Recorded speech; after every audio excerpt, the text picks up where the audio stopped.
meeting on Monday, July 27th, 2026.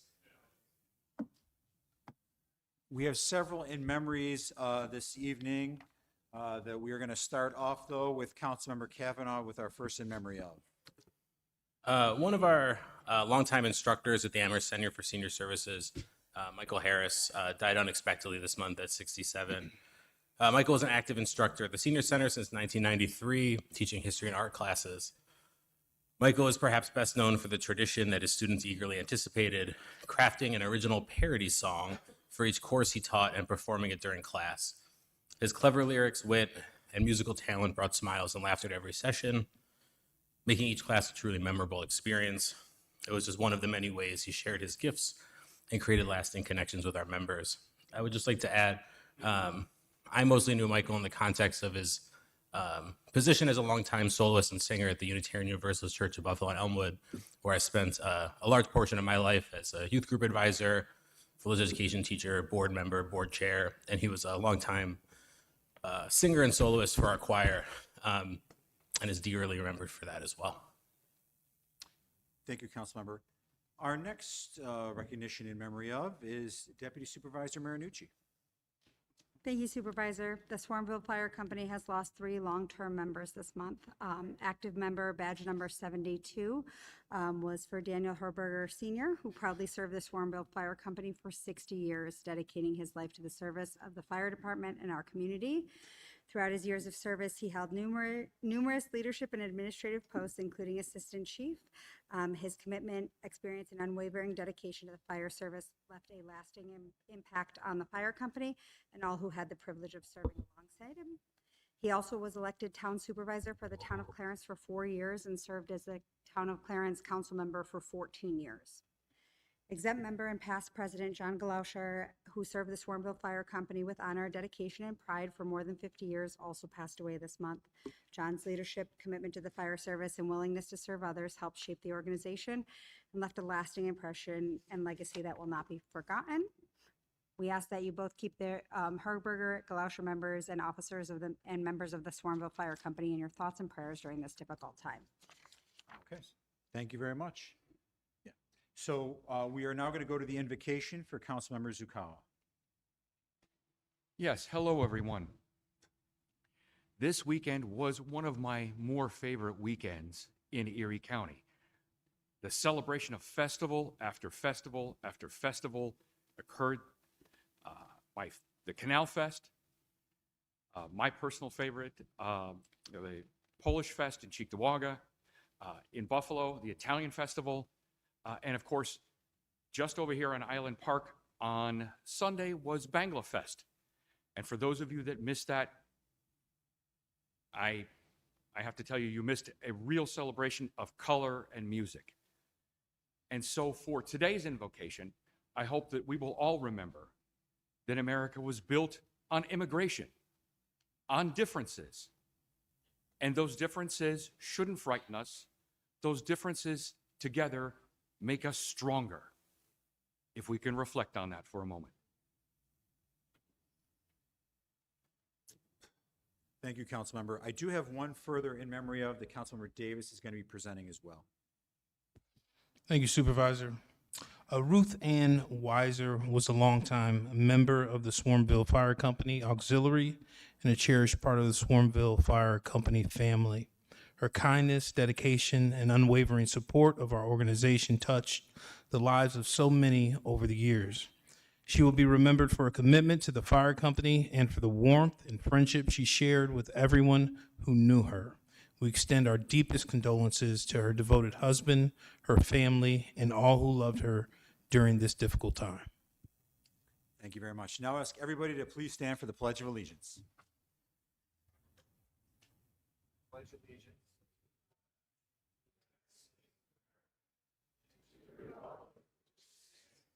One nation, under God, indivisible, with liberty and justice. With that, I'll ask our town clerk to call the roll. Supervisor Lavin. Present. Deputy Supervisor Marinucci. Present. Councilmember Zakala. Present. Councilmember Davis. Present. Councilmember Kavanaugh. Present.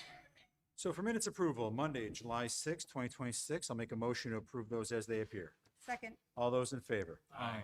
Moving into proclamations this evening, we have a proclamation. First, I'm going to recognize the Amherst Symphony Orchestra for their 80th anniversary. The Amherst Symphony Orchestra is performing a summer concert on Tuesday, August 4th at Island Park at 6:30 p.m. At that point, the town board will present a proclamation for their 80th year for their celebration of such a milestone right here in the town of Amherst. Our second presentation and proclamation is by Deputy Supervisor Marinucci. Thank you, Supervisor. Presentation right now will be of the 2025 annual report by the Arts and Culture and Public Places Board co-chairs. Debbie Doucette, who's making her way up right now, and Sharon, I have your name as well, to which I am a liaison new this year, but excited to be part of, and we are thankful for them to share with us. Great. Well, thank you very much. My name is Deborah Doucette, and I am the co-chair for the Arts and Culture and Public Places Board. We are very proud to present our 2025 annual report as well as our 2026 plans, which are well underway. Just for background, though, there are 9 board members. We are very active, and we meet every month, the second Tuesday of every single month. Also, I wanted to list out our board members, and I'm doing it through seniority. So Deborah Doucette again, co-chair. We have Sharon Siemens, who is our other co-chair. Maureen Solano, who is our treasurer. Mary Jo Cayley is our secretary. Joy Testa Cinquino, Faith Miller, David Cinquino, and Megana Baparkadar Nair. So before we actually go into the report, I did also want to mention that there are some important things that we do, and many of the projects and the events, in fact, all of them that we are currently doing, actually were the brainchild of past chair Sharon Rich. And Sharon Rich passed away in 2025, so a very active year, but a sad year for us as well. Sharon felt it was important to include children in our artistic opportunities, and hence another project that we are currently doing is something called Art Start. And that was championed by another board member, Bert Merriam. He came up with this great idea to include these kids. And sadly, Bert had to resign last year as well due to a catastrophic illness. So we lost 2 very important people from our community, honestly. We want to remember these wonderful people for their insight, their friendship, and their genuine love for our community, Amherst. And with that, I want to hand it over to Sharon. Thank you. Thank you. Okay, we're going to start with one of our key projects called Let's Do Lunch, which is a speaker series. We have distinguished speakers that come and focus on various subjects regarding arts and culture themed, and this includes local and national history. These speakers are not paid for speaking, and the people who attend pay for their own lunches. The community support that we provide is for local restaurants and for supermarkets for the catering. And we also choose locations that are part of the community, such as Community Center, the Buffalo Niagara Heritage Village, or the Randall Baptist Church on Main Street, where we hold these luncheons. They're held on the 3rd Thursday of each month from spring through summer. Our 2026 luncheons have been focused on a patriotic theme for the 250th anniversary of the Declaration of Independence. Overall, the attendance has increased by more than 50% this year, as you can see from the slide. Debbie? And with that, I wanted to talk about our Painted Boxes project that I am very proud of. I am actually the co-chair for that particular project as well. Very popular. And just as a background, it started in 2019, and we have run this every summer since. And if you're interested, you can view all of our painted boxes on a link on the Town of Amherst website. And we go by year, so you can see all of them there, plus including the artists as well. I want to give a great shout out to the Town of Amherst Highway Department because we coordinate this project with them. And I noticed that Chris Schriegel is back there, and I want to thank him also for all of the support that he does give us on this project. There's a lot of details that we have to go through. Generally, in the past, every year, every summer, we do 8 boxes. And what we do is we choose intersections that have the most exposure to the drivers and the walkers. And also, we try and distribute these boxes throughout the town of Amherst the best we can. Again, we're looking for these worthy boxes is what we call them. And this is quite competitive because it's an annual competition for artists. We send out the information, we're going to do our boxes, and we get our submissions in. Generally, in the past, the theme, so from 2019 through 2025, the theme has always been arts and culture in Amherst, and our creative artists come up with some amazing designs. At the end of 2025, we had 53 painted boxes spread throughout the town. 2026, we decided to change the theme over, and it is in honor of America 250. And we changed the theme to a patriotic themed contest. And I will tell you, we got some amazing designs that came in, and I'm super proud to. We tried to have as many boxes done by the 4th of July, and I can probably say the majority are done. We just have a few more left. So because of, you could back up one more time. There we go. Because we have all these boxes, we also decided to create these postcards. And so you can see on the left-hand side, the black background, those are the traffic boxes that were painted from 2019 to 2023. Then we created, it's really on the right-hand side, more of a brown-red background, and those are the painted boxes from 2024-25. And you can see the wide variety of artistic talent that we have in our community. So 2026, as I said, is going to be patriotic, as well as next year. We're going to continue on with this theme next year and create another postcard that will be patriotic with a blue background. So we'll have a set of 3. Because we have these postcards, we are able to create posters. And we are so proud of the fact that the town of Amherst is displaying the 2 currently that are done in the vestibule on the 2nd floor as you walk into the entrance. And we just are just super proud to have that displayed for everybody to see.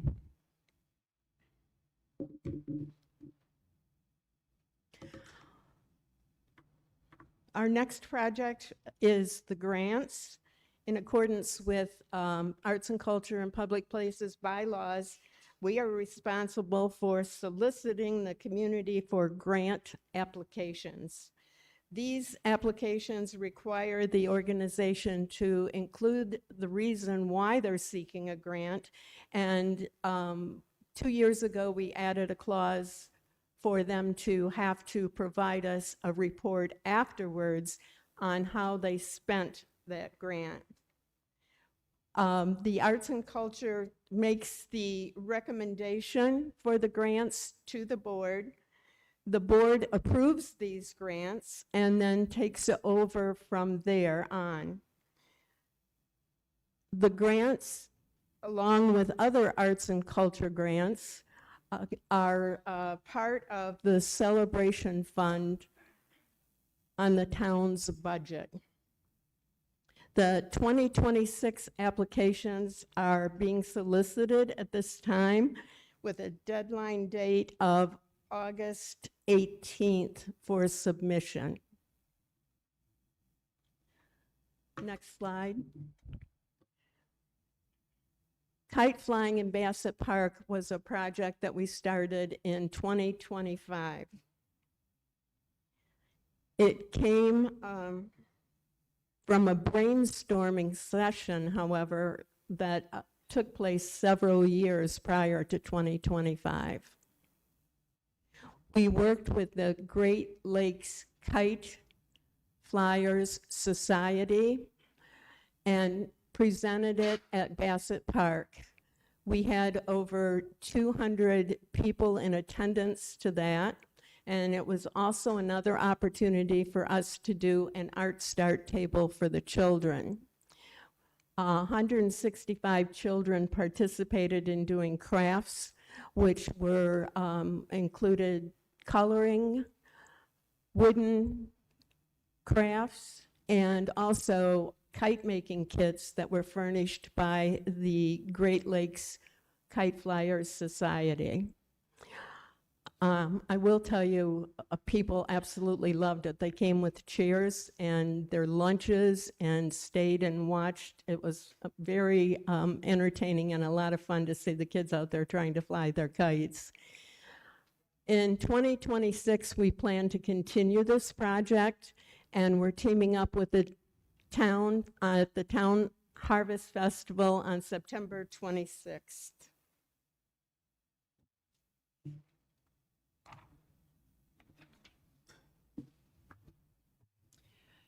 So I want to talk about our community outreach, trying to get the word out about the arts and culture. And what we have is we have a table and a tent, and we put this table and tent out at the farmers markets. In 2025, we were at the farmers market in Williamsville. We also were over at Bassett Park.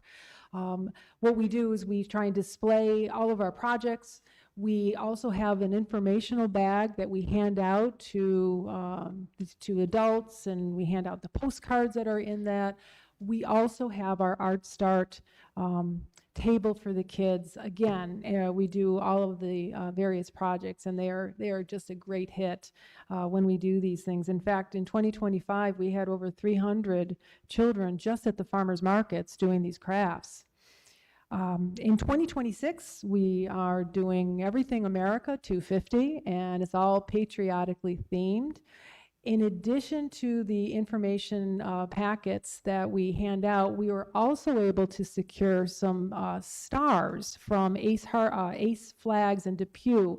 They are from retired flags, and they cut out the stars properly in accordance to the law, and we handed those out to the children and the adults as well as constitutional booklets to various families.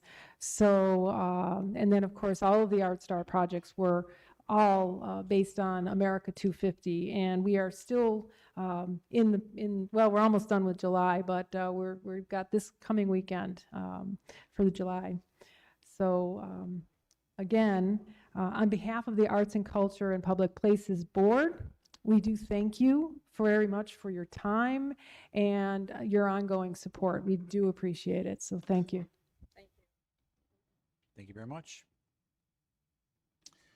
Okay, we are now going to move into our first of 8 public hearings this evening. Might break a record. Before we open the first public hearing, I just want to remind anybody, if you're looking to speak with regards to a public hearing, you don't need to sign in. You can just, after the presentation, there'll be questions from the board, followed by questions from the audience. At that point, you're welcome to come to the podium and make any comments you would like. Each speaker at 2.5 minutes, you'll hear a bell ring. At that point, you have 30 seconds left, and at 3 minutes, that means your time's expired for the public hearing comments. With that being said, I'll make a motion to open Resolution 2026-476, which is the North Forest Road reclassification. Second. All those in favor? Aye. Mr. Severino.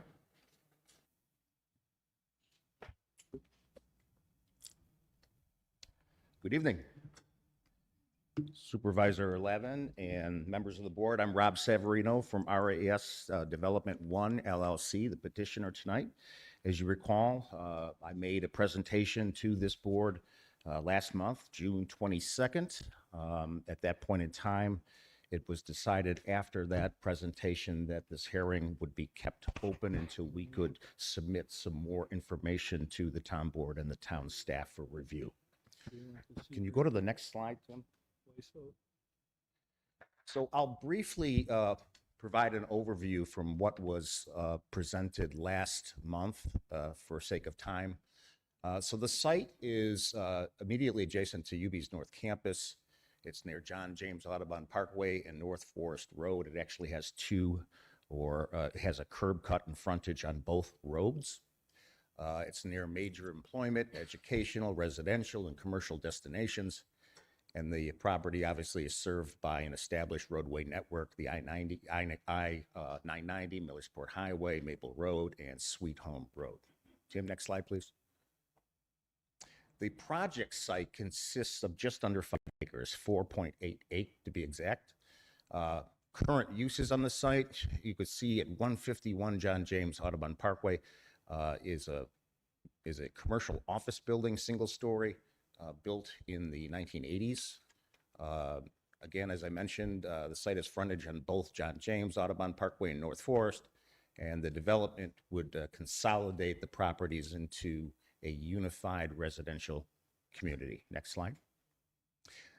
Just for sake of clarification, the yellow is 151 John James. That's not part of the request to reclassify. That's already zoned correctly for the development. It's the 4 parcels, adjacent parcels along North Forest Road, and there's a vacant parcel at 2529 North Forest as well. Next slide. Again, I wanted to show what the zoning classifications were in and around the project site.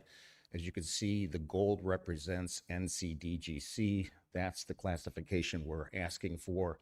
And the purple is NCDSA. So on that portion of North Forest Road, you can see there's NCDSA along North Forest. The development plan will consist of 2 4-story residential buildings containing 144 apartment homes. The development shall include a 20% workforce housing component.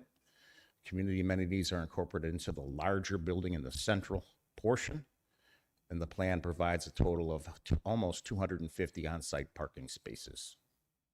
Of course, as I mentioned, following the board presentation on June 22nd, it remained open, the public hearing, and then I went out and had a third-party traffic impact study performed, submitted to the town on July 2nd. The town staff completed its technical review of that report, and here we are tonight. So the traffic impact report was dated July 2nd, prepared by Passero Associates, a reputable independent third-party engineering firm. It was based on 2025 DOT weekday traffic counts collected while schools were in session. It evaluates the project's anticipated 2028 full build-out, including traffic from approved and under construction developments such as the Fraser. Uses recognized ITE, Highway Capacity Manual, and synchro traffic engineering methodologies. The project is expected to generate 53 trips during the morning peak hour and 55 trips during the afternoon peak hour. Traffic will be distributed through 1 driveway on John James Audubon Parkway and 2 driveways on North Forest Road. All 3 driveways will operate at a level of service C or better, meaning good operating conditions with limited delay. No roadway or intersection improvements are warranted or recommended, so says the report. In terms of the parking, the project provides 249 on-site parking spaces. That's broken down to 194 surface spaces and 55 garage spaces. Passero concluded that the parking supply is more than adequate to accommodate anticipated demand. The existing roadway network can accommodate the projected traffic with no traffic mitigation or off-site roadway improvements recommended. Passero's report concludes that the project would not result in significant adverse traffic impacts, including at full development. Chris Schragle, Traffic Safety Coordinator, reviewed the report. He agreed with the report's findings, with the report's methodology. He had a couple comments that we believe will be taking up. We will comply with every comment that Chris came up with, but those are items handled during site plan approval. Last month, we reviewed the project's consistency with the town's comprehensive plan. The site is designated for medium residential and commercial office uses, and the medium residential category specifically anticipates multifamily housing at densities ranging from 12 to 60 units per acre. The comp plan also recognizes the town's growing need for smaller and more varied housing choices. Next slide. The comprehensive plan identifies locations near major transportation corridors, commercial centers, employment concentrations, and educational campuses as appropriate for higher density housing. This site meets those location criteria while its existing NCD-SA classification allows primarily agricultural uses and large lot single-family homes and is not consistent with the planned land use for this location. Next slide. As previously presented, the Planning Board held its public hearing on April 16th and unanimously recommended both the requested reclassification and the issuance of a SECRA negative declaration. The Planning Board found that the proposal meets the requirements of the new community district, is conceptually sound, has adequate services and utilities, and is substantially consistent with the comp plan. We also previously reviewed the SECRA process. The project is classified as an unlisted action, and a full environmental assessment form was submitted and amended as the application was refined. The required review identifies potential impacts, takes a hard look at those impacts, and supports the final environmental determination with a reasoned explanation. Next slide. The town's planning department issued the lead agency solicitation on March 5th. The 30-day agency response period expired on April 3rd without an objection to the planning board serving as lead agency. Next slide, please. An independent Phase 1A and 1B cultural resource investigation was completed by Powers Archaeology. No cultural materials were identified in any of the 50 shovel tests, and both the consultant and the State Historic Preservation Office concluded that no archaeological or historic resources would be impacted and that no further archaeological work was warranted. Next slide. The environmental review also confirmed that there are no mapped federal or state-regulated wetlands on the project site. Based upon the completed studies and agency coordination, the proposed residential development is not expected to result in any potentially significant adverse environmental impacts. With the prior land use and environmental findings, together with the additional traffic and parking information now submitted, we respectfully request that the town board issue a negative declaration under SECRA and approve the requested reclassification of the 4 subject parcels from NCD-SA to NCDGC. Thank you, and we would be pleased to answer any questions you might have. Mr. Severino, thank you very much. Last month, you answered many of my questions. I was anticipating looking at the traffic study, which came out to show no impact truly on that arterial. I have no questions from my end. Does anybody from the board have any questions for Mr. Severino? I just have one. I know you discussed it last month, but for those folks in the room, assuming this is approved, when do you think it will be completed? I think the construction, we're anticipating 14 months. We'll probably break ground. We like to back time the construction start to, we want to deliver the product in springtime, so we're leasing up during warm weather. So if we miss that window, we will hold and bank the land until we can start 14 months later, lease in the spring. Okay, any questions from the audience with regards to this? Okay, I'll make a motion to close the public hearing for Resolution 2026-476. Second. All those in favor? Aye. I'll make a motion to, I'm going to go under development review actions because we have to approve the seeker first, which is Resolution 2026-553. So I'll make a motion to approve the negative declaration for that seeker determination. Second. All those in favor? Aye. And then with that, I will make a motion to approve Resolution 2026-476, which is the North Forest Road reclassification. Second. All those in favor? Aye. All right, thank you, Mr. Severino. Our next resolution is Resolution 2026-504. Ms. Ulatowski gave a presentation on the regulation of battery energy storage systems. We left the public hearing open for additional correspondence, so I'm going to reopen that right now, make a motion to reopen the Resolution 2026-504. Second. All those in favor? Aye. Mr. Ulatowski, did you get any further correspondence with regards to this public hearing? We did, Mr. Supervisor. The Carson Power reached out to us. In fact, Greg Dion from our office and I met with Carson. They watched the public hearing remotely. Generally, they have no objections with the draft local law. We did add one section to address a concern they had, which we did provide an amendment to paragraph D.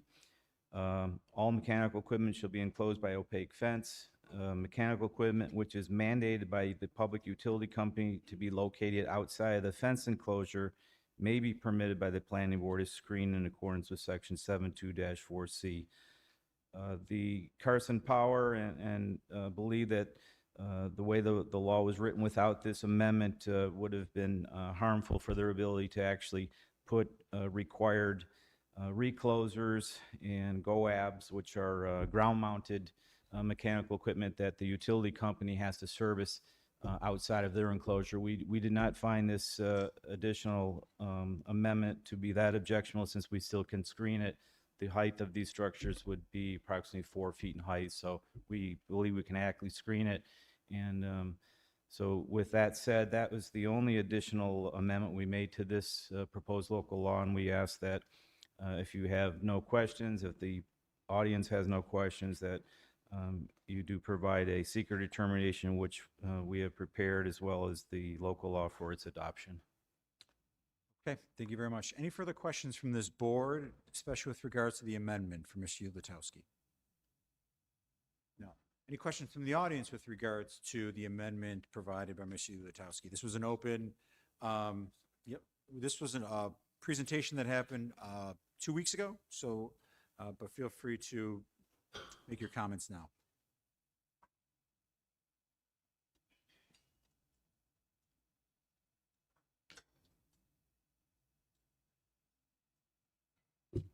Good evening. My name is Kevin Kumpf, and I work in the energy sector and critical infrastructure cybersecurity. Large background in this, was director of OT security for the entire Averdeen Grid portfolio. Up here, that would be New York State Electric and Gas, Rochester Gas and Electric, and other entities, Central Maine Power. I just want to be very clear.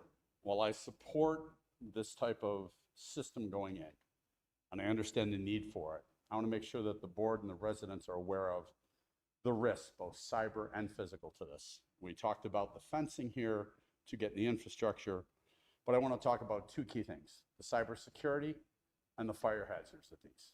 Okay. In the state, there's been 3 major fires. There was a Warwick fire in 2025. That fire burned one of these containers. They are NEMA enclosures to prevent water and things to go into them. But there's a lot of concern about fire equipment handling, setbacks, and those things for the community. I've been to a couple of these live burns myself, and I want to make sure that if these are put in, where they're put in has at least a 300-foot setback from other structures and from the town, basically public, and the buildings around it, and that there is proper spacing between the containers, which can vary from 3 feet or more, to ensure that that space is adequate to prevent the thermal heat expansion and the thermal runaway fires. While there is no greater risk to the community here from a fire perspective, as in the particulates, there's studies out there by the cleanpower.org that have been done that shows that the materials, once burned, do not go airborne. They do not travel with the water, they remain on the ground. So the particulate that you're going to fear of these, and people are concerned about, will this impact my lungs and other things, that's been proven out that these remain in the ground and with no impact to it. With that said, there is the reburn potential. The reburn potential is where these units can catch fire. And once they catch fire, it is very hard to put them out.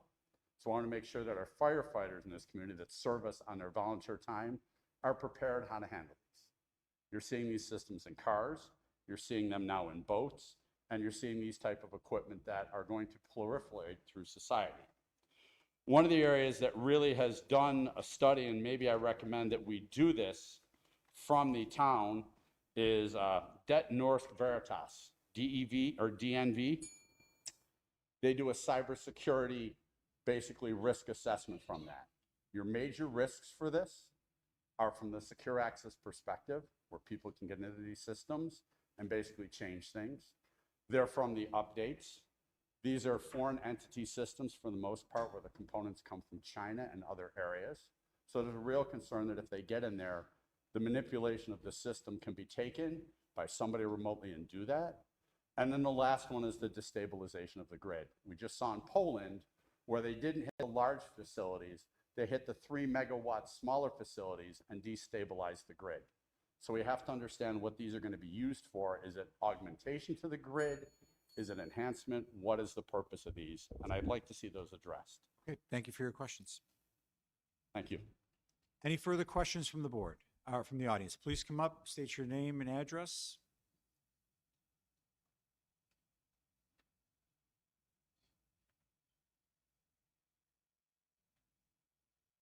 Tom Weisbeck.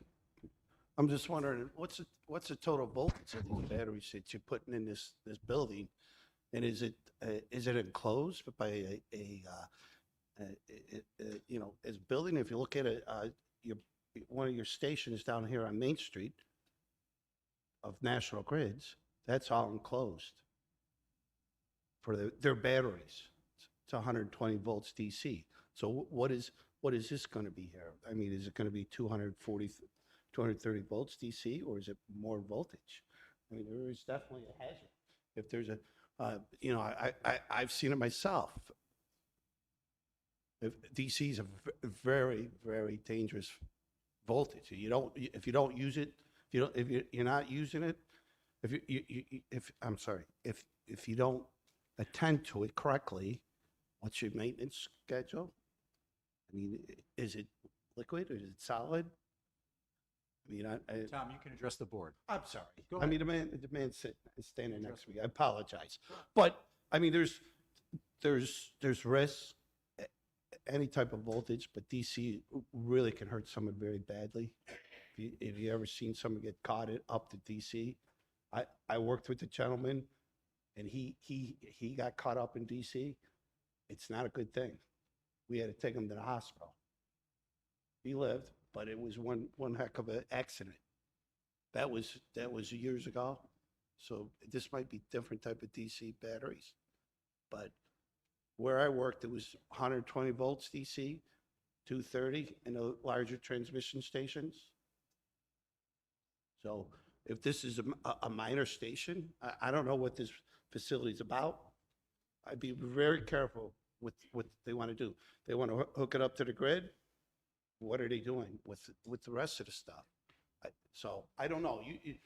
This is what I just heard by this gentleman about the batteries. It is a serious risk.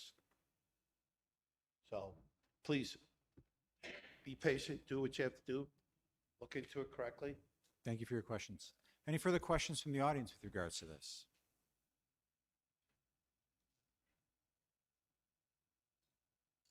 Good evening, Chris Rangaski. My first question is, has the town fire chiefs reviewed and made any recommendations to this new proposal? You go online, this is a very dangerous situation when these things catch on fire. They need special equipment, special chemicals, special training, and I think before we proceed any further, this should be reviewed by the fire chiefs of the town, and they should be making recommendations to the board. Thank you. Thank you. Further questions from the audience? Okay, I'll make a motion to close public. Oh, go ahead, ma'am.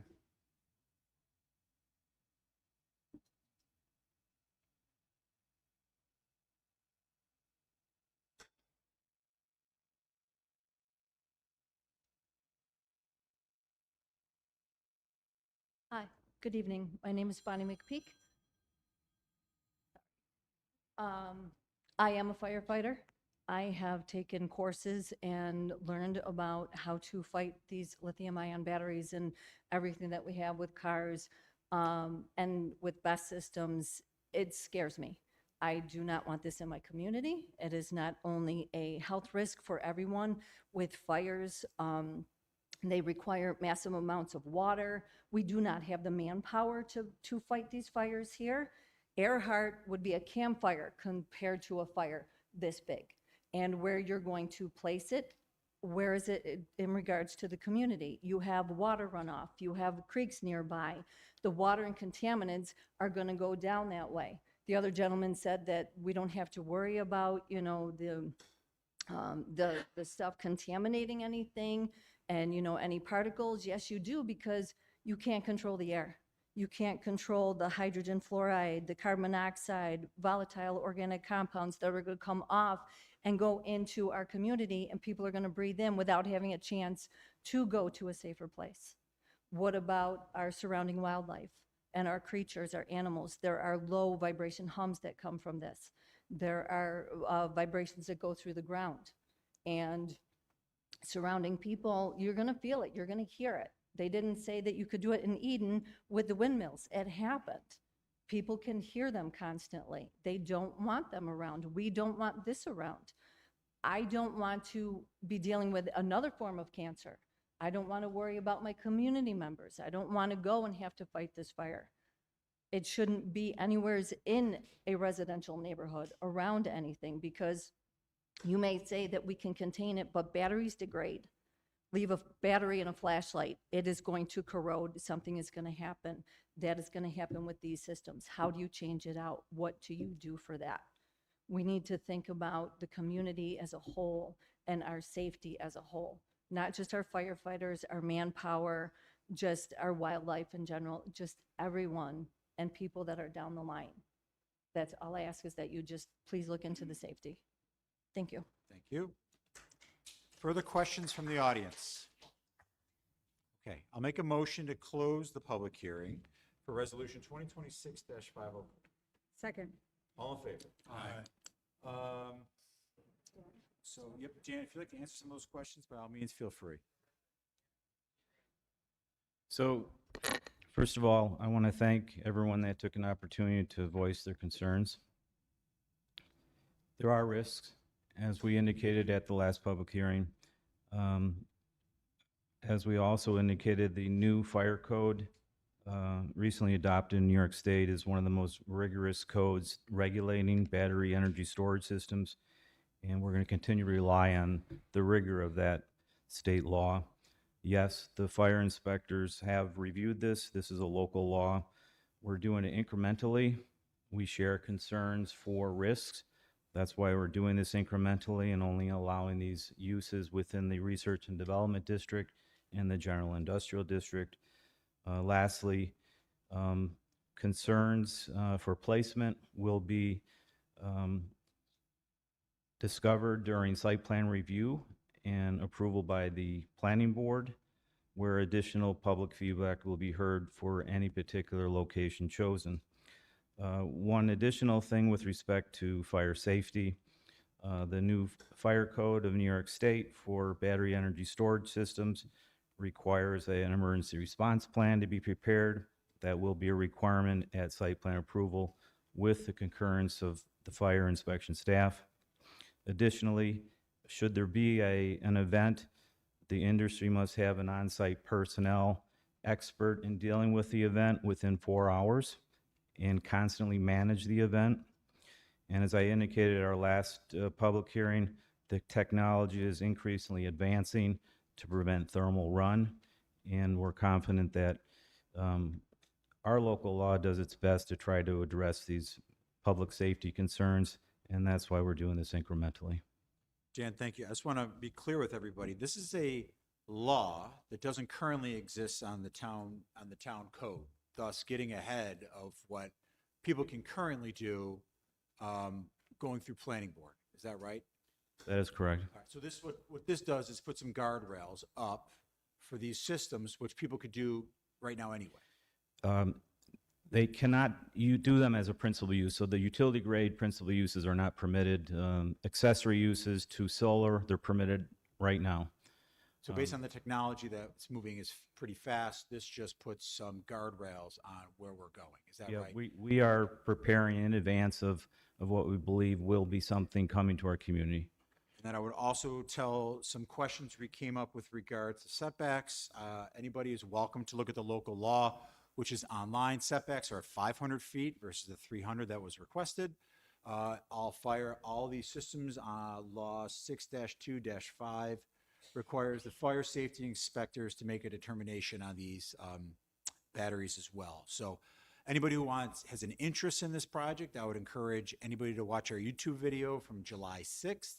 Mr. Lutowski gave an incredibly good presentation about this, but now we have a motion to close. I'll make a motion to approve Resolution 2026-504. Seconded. All those in favor? Aye. Thank you, Mr. Lutowski. Mr. Supervisor, we also need a motion on the seeker determination. Right. Okay, so with Resolution 2026-551 is the approval of the negative declaration for the seeker. Make a motion as that appears. Second. All those in favor? Aye. And then I'll make a motion now with the pass seeker. I'll make a motion to pass Resolution 2026-504 with the approved seeker. Seconded. All those in favor? Aye. All right. Thank you, Dan. Okay, thank you. Our next public hearing is Resolution 2026-545, which is the proposed removal of the parking restriction on the east side of Coronation Drive between Hartford Road and Rosemont Drive. Make a motion to open that public hearing. Second. All those in favor? Aye. Good evening, members of the town board. My name is Chris Schregel. I work for the engineering department and act as the traffic safety coordinator. The third public hearing before you tonight is in reference to a removal of a parking restriction on the east side of Coronation Drive between Hartford Road and Rosemont Drive. This was brought forward by a Coronation resident who resides between Hartford and Rosemont, where it was ultimately reviewed by the Amherst Traffic Safety Board at its May 2026 meeting. Coronation Road is located off Hartford Road, and it is a local street, and it is 28 feet wide. That is the town's standard width for a local roadway. I'd like to point out that the majority of our local streets at this standard 28 feet wide normally don't have any parking restrictions. This particular one has parking restrictions on both sides. Again, between Hartford and Rosemont. You might ask yourself why this particular street has those. Our records indicate that back in 1987, there was some overflow parking that was occurring by the apartments to the south, just off Hartford, and that overflow parking was occurring into Coronation, and that precipitated the need for parking restrictions on that segment. The resident request is for the removal of at least one side, and the east side was selected, for the purpose of providing some convenient on-street parking for visitors and service providers, and that creates additional hardship for residents with particular mobility limitations. Oddly enough, there was a lengthy period of time where these parking restriction signs were down. They were removed. We're not sure why, if it was vandalism, if it was plows, whatever it may be. There was a time where those were not, where they were gone. And the resident claims that there was not an issue with overflow parking nor any safety issues when those signs were down. Our highway department does do inventory of signs and identify that those were missing and put them up. And that is what spawned this current request for the absolute removal. So the Traffic Safety Board took a look. They reviewed the existing parking restrictions. They looked at the parking demand and safety. Again, the hydrant locations. As they normally do with parking restrictions, they did a public outreach to those immediate adjacent property owners. We received one resident that was opposed of any removal and one resident in favor. Ultimately, the Traffic Safety Board is recommending that the town board remove the east side parking restriction in its entirety between those two streets. Since the public hearing notice went out, our office did receive a call from a resident named Dan. He said he would be here tonight, and he suggested that you keep at least 100 feet of parking restriction on that south end.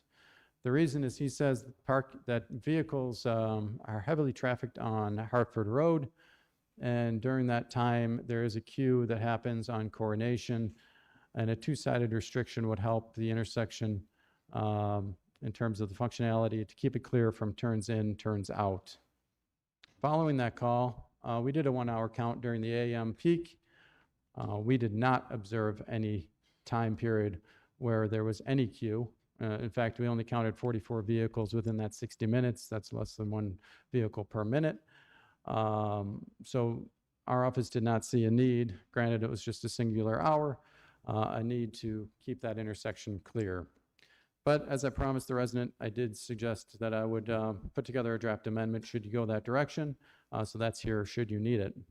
Regardless, what the Traffic Safety Board is recommending and what is the resolution drafted before you is that the parking restriction on the east side of Coronation between Hartford Road and Rosemont Drive is hereby rescinded, essentially removing, again, that east side parking restriction. With that, I'll open it up for questions and comments. Okay, thank you, Chris. Any questions or comments from this board? Just quickly, Chris, do you know if Dan was the resident who originally opposed it at the Traffic Safety Board public hearing? No. You're talking about the person who opposed Well, it? yeah, the one Yeah, who opposed that person was immediately adjacent. In speaking to Dan, he was within the 600-foot notice and not an immediate neighbor. And then the person in favor at the Traffic Safety Board, was that the person who originally petitioned? Yes. Okay, perfect. Just funnily enough, because I did look at this on Google Images as I was reviewing my packet, there is a car parked in the Google Image satellite on the western side of Coronation Drive, in front of a sign that says no parking. So I did find that funny, but I tend to agree with Dan. I don't like a quick turn with parking on either side, but I understand where that's coming from. Thank you. I have one other question for you, Chris. And I apologize if you touched on this and I missed it. What are the parking restrictions along Coronation on north of Rosemont there? What are the parking restrictions north? Yeah, like on the other side of Rosemont? Like Yeah, 0. So there's no parking restrictions on the other side of Rosemont? No. Thank you. Yes. Any comments from the audience this evening? Dan. So I would ask you to go to the podium. Please state your name and address for the record.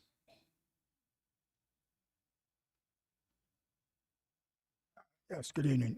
I'm Dan Coughlin. I'm at 58 Coronation, which is up close to Castle. It's not in this area. It's being proposed. I did talk to Mr. Schlegel last week and expressed my views on this, and he gave me some insights as to why it was being proposed. I have actually a compromise that I would like to suggest, and that is halfway between Hartford and Rosemont. There's a sign that says no parking. There's 3 signs, one at the corner, one halfway, one up at Rosemont. I would say take the middle sign and say no parking here at the corner back towards Hartford, and then remove the sign up at Rosemont, which would allow parking on half of the block. I will say one other thing. I know it's a hardship maybe for those people for no parking, but all 3 of those properties just changed hands in the last few years. They all bought those properties with that parking restriction there. So it's not like this is something that was put on them when they were there. They bought the property under those conditions. And if it's a hardship, I understand that, and that's why I'm proposing to at least allow parking halfway up as a compromise. I think if you allow parking too close down to Hartford, maybe there wasn't a queue when Mr. Schlegel did his studies, but cars do back up. Hartford is a very busy street now. People are using it to get around Sheridan, to go between Millersport and Sweet Home. So they don't have to deal with the long signal lights on Sheridan. There's a lot of traffic on Hartford. Traffic does back up on Coronation. And if the cars are parked close to the corner on the east side, it is going to create a problem for cars trying to make a turn if there's cars waiting to get out and they can't because of the traffic on Hartford. So that's my proposal, is to just do it halfway. Thank you. Thank you. Further questions from the audience? Okay, seeing none, I'm going to make a motion to close the resolution public hearing 2026-545. Second. With that being said,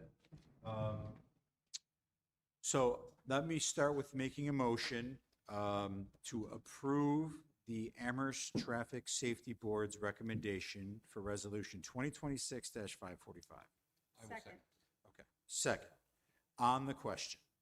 I would like to introduce the amendment as proposed by Chris Schregel for the 100-foot restriction from, now I forget what the other name, Rosemont, up on the eastern side, 100-foot parking restriction to remain. Tim, can you put that back up? Is it Hartford? What's the, oh yeah, from Hartford then. Sorry, I said Rosemont. Sorry, let's, yeah. This would be that amendment. Yeah.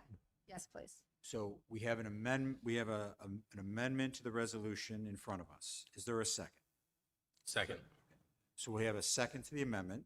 So we'll make a motion then to approve the resolution as amended for Resolution 2026-545. Second. All those in favor? Aye. Okay. Chris, thank you very much. You're welcome. Thank you.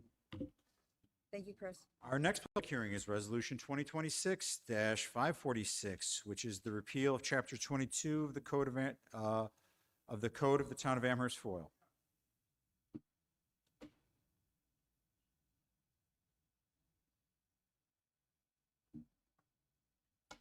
Hi, everyone. My name is Sam Alba. I'm a senior.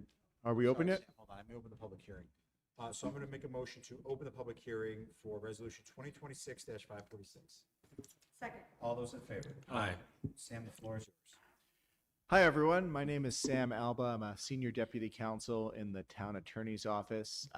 Didn't know I would have to follow Chris Schregel, but here we go. So for the past couple of years, I've been working with different people in town hall and on the town board regarding our FOIL law. As many of you may know, I see a lot of people in this room who have filed FOIL appeals over the years.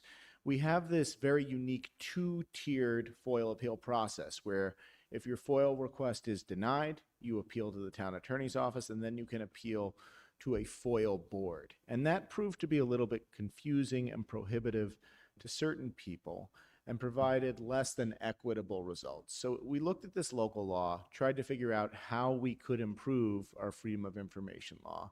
And after several drafts, we realized the best thing to do was to repeal what has really become a chaotic law and simply follow the New York State Public Officers Law. So that's what we're doing tonight. We are replacing our law with a FOIL policy, which essentially designates who the records access officer is. That's someone in the town clerk's office. They're kind of the initial point person, and then who the designated records access agents are in different departments. The idea here is to streamline our freedom of information rules and make it a kind of more open and transparent law for all of the citizens of the town of Amherst. I've gone off script a little bit here, but I think I hit all these points.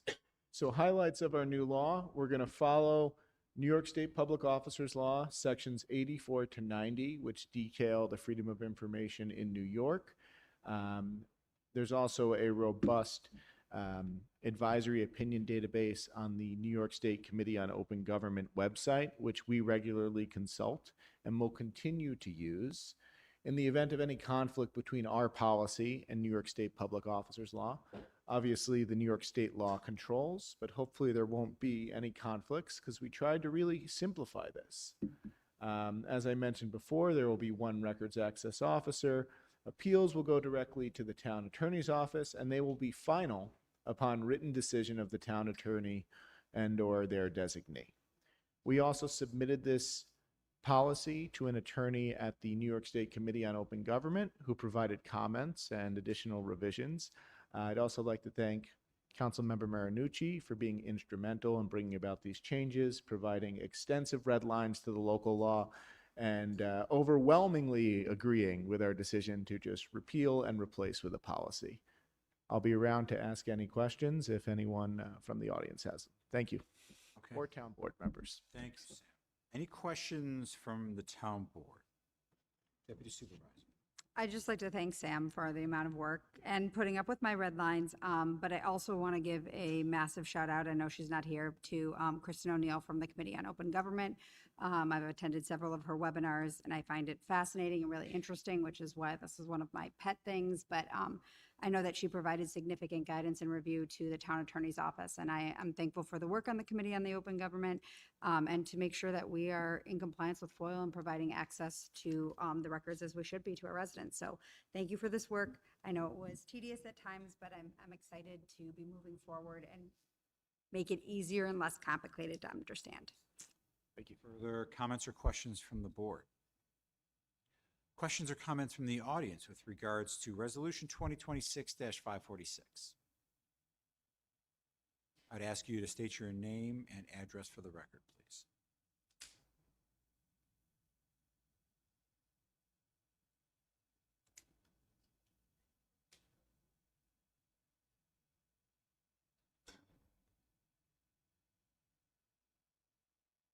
Jane Cox, Harlem Road. I do have questions about this.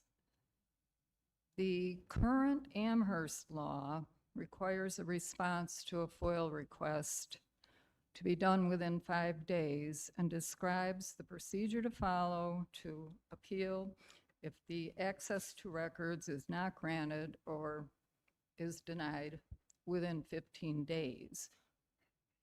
We didn't get a copy of the New York State law that we are going to replace the town law with, so it's kind of hard to comment on that. What we did get was a new town policy which established rules for records access officers and postings in departments and things that the town needs to do. But what we didn't get was the rules for the public. It appears to me that the new proposed town policy does not have a specified time period for response to a FOIL request, and if it doesn't, why doesn't it? Also, what would the town's plan be if the designated records officer person in a department is off of work, on vacation, on leave, somewhere else? Who's going to handle the FOIL requests for the different departments? And can I get my questions answered? Thank you. Ms. Cox. Further questions or comments from the audience? Do you want me to go or you want to go, Sam? I'd be happy to respond. Sam, hold on one second. Okay, so there's no further comments. I'm going to close the public hearing. I'm going to make a motion to close Resolution 2026-546. Second. All those in favor? Aye. Okay. Sam, by all means, feel free to answer. Thank you, Supervisor. And thank you, Ms. Cox. You raised several excellent points. Working in reverse order, we have a provision in the FOIL policy that anyone in a department can sort of pick up. It's not limited to the records access designee, because we have seen that in the past where someone says this person's out. We don't want that to happen. But that is something we can make more clear. You know, the good thing about the policy is we can manipulate it a little bit easier than a local law or something like that. But I know that was something we thought about, and I thought we put it in there, just noting that other people in the department can respond to FOIL requests. On the timing, those times are clearly defined in the public officers law. They're exactly what they were. I believe it's 5 days for the initial response. Like most municipalities, we typically send out the initial letter within 5 days. And I know some of the town attorney's office's biggest fans let me know if the 5-day letter hasn't gone out, and we get on top of that pretty quickly, sending it to the right departments. But the timeframes aren't being lengthened whatsoever. They are staying exactly what's in the New York State Public Officers Law. And I do think it would have been a better practice to have a copy of that law tonight. I'm sorry we didn't have that. But it is available online, and we will make sure you get a copy as soon as possible. But rest assured, the timelines aren't getting any longer. They're staying exactly what they were. That's what's in the New York State law. Thank you. Okay. Sam, I really appreciate the work you and your team have done on this. We find ourselves here in the town similar to Section 104, where we had created rules or regulations only to be caught up by the state of New York, and these kind of lingering laws or policies just remained on the books, and it caused undue burdens on teams and departments here in Amherst. So I appreciate you taking the initiative and streamlining this. I will make a motion to approve Resolution 2026-546. Second. All those in favor? Aye. Okay, thank you, Sam. Thank you. Next resolution is Resolution 2026-547. It's the amendment of Chapter 55 of the Code, the Town of Amherst term limits. I'll make a motion to open that public hearing. Second. All those in favor? Aye. I would ask Mr. Buckeye, who is representative of the committee that was appointed to review this, to present these findings.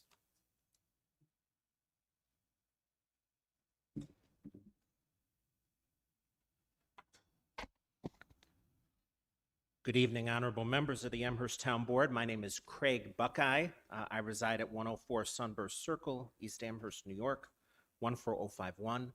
I chaired the Town of Amherst Term Limits Commission that was appointed by this board by resolution on April 13, 2026. I would like to recognize the other members of this commission who put in a tremendous deal of work and time to develop the recommendation that we have before the members of this board today. So I was appointed by Councilmember Kavanaugh, Eric Gergen, appointed by Town Clerk Fran Spoth, Letitia Thomas, appointed by Councilmember Davis, David Kinda, appointed by Councilmember Zucala, Jonathan Rich, appointed by Councilmember and Deputy Supervisor Marinucci, Susan Grelick, former Town Supervisor, appointed by Highway Superintendent Steve Floss, and James Nowak, appointed by Supervisor Lavin. And so looking at the resolution from April 13th, it stated that the charge of this commission was, quote, to study and make recommendations regarding the town's term limits, unquote. And we stayed very much true to that charge and limited our inquiry to the charge that was granted by this town board. Why did this need to be done now? Or should I say, why was this an opportune time to make this inquiry? I would say for two reasons. Only the board knows why it adopted its resolution, but I think there are two reasons why this was the time to take a look at these issues, because the original term limits law was enacted all the way back, adopted, I should say, by this town board all the way back on August 21, 2006. So that was almost 20 years ago. But there are two changes in circumstances that have taken place since then that merited a fresh look at what was adopted 20 years ago. Number one is a decision that came down from the New York Court of Appeals in May of 2023. And the case is Hohmann, Hoehmann versus Town of Clarkstown. And that was a situation whereby an elected official on a town board in the town of Clarkstown in Rockland County was going to be subject to the town's term limits law that was on the books. And as a result of the operation of that term limits law, that elected official was not going to be able to seek re-election. And rather than simply accept what the law stated on the books, that council member decided to institute a challenge to the town term limits law on two bases. One, that it was never approved by the town of Clarkstown voters at a public referendum.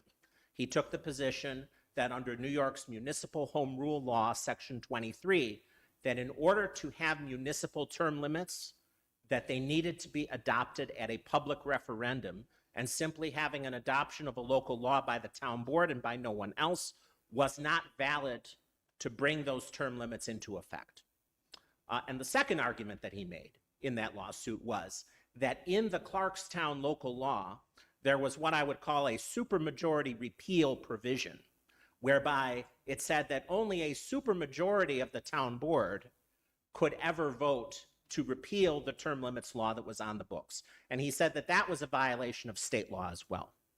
And so cases from Rockland County go through the appellate system first to the appellate division second department, which meets in Brooklyn, and then appeals from there go to the New York Court of Appeals, the highest court in New York State. As I read the decisions from both the second department and the Court of Appeals, it was decided that the term limits law would be invalid in Clarkstown on the basis of either one of those two grounds. So either one of those two grounds would be a sufficient basis to invalidate the law, both the supermajority repeal provision and the fact that it was never approved at a public referendum. And I know that there are certain counsel who take a different view, who say, no, it was only the supermajority repeal provision, not the fact that it was never approved at a public referendum.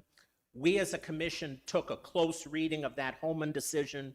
We were unanimous in our conclusion that when you read the second department decision that was affirmed by the Court of Appeals, there was a necessity to have a referendum, and that was one reason, along with the other, as to why the term limits would not be in effect. And then the second reason to take a look at this issue is because a few years ago, the state of New York, in its wisdom, decided to change the regular cadence of town elections from odd-numbered years to even-numbered years. And the way that the state has achieved that is by saying that members of this board and elected officials in a host of other towns who were elected at the general election in 2025 will only serve a 3-year term and will have to stand for election again at the general election, the presidential election in 2028. And folks who will be elected to town offices in 2027 will have a 3-year term, and they will have to stand for election at the general election again in 2030.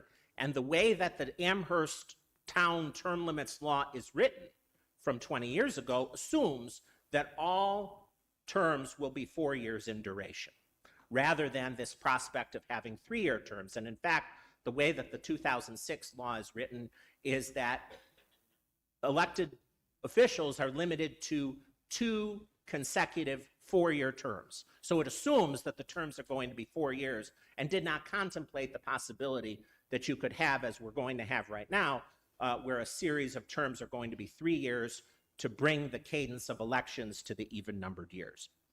And so, in view of these circumstances, the time was ripe to take a fresh look at the town's term limits law. And in particular, we looked at 4 issues that I think really encapsulate how the commission would recommend updating the term limits law. Issue number 1, does there need to be a referendum?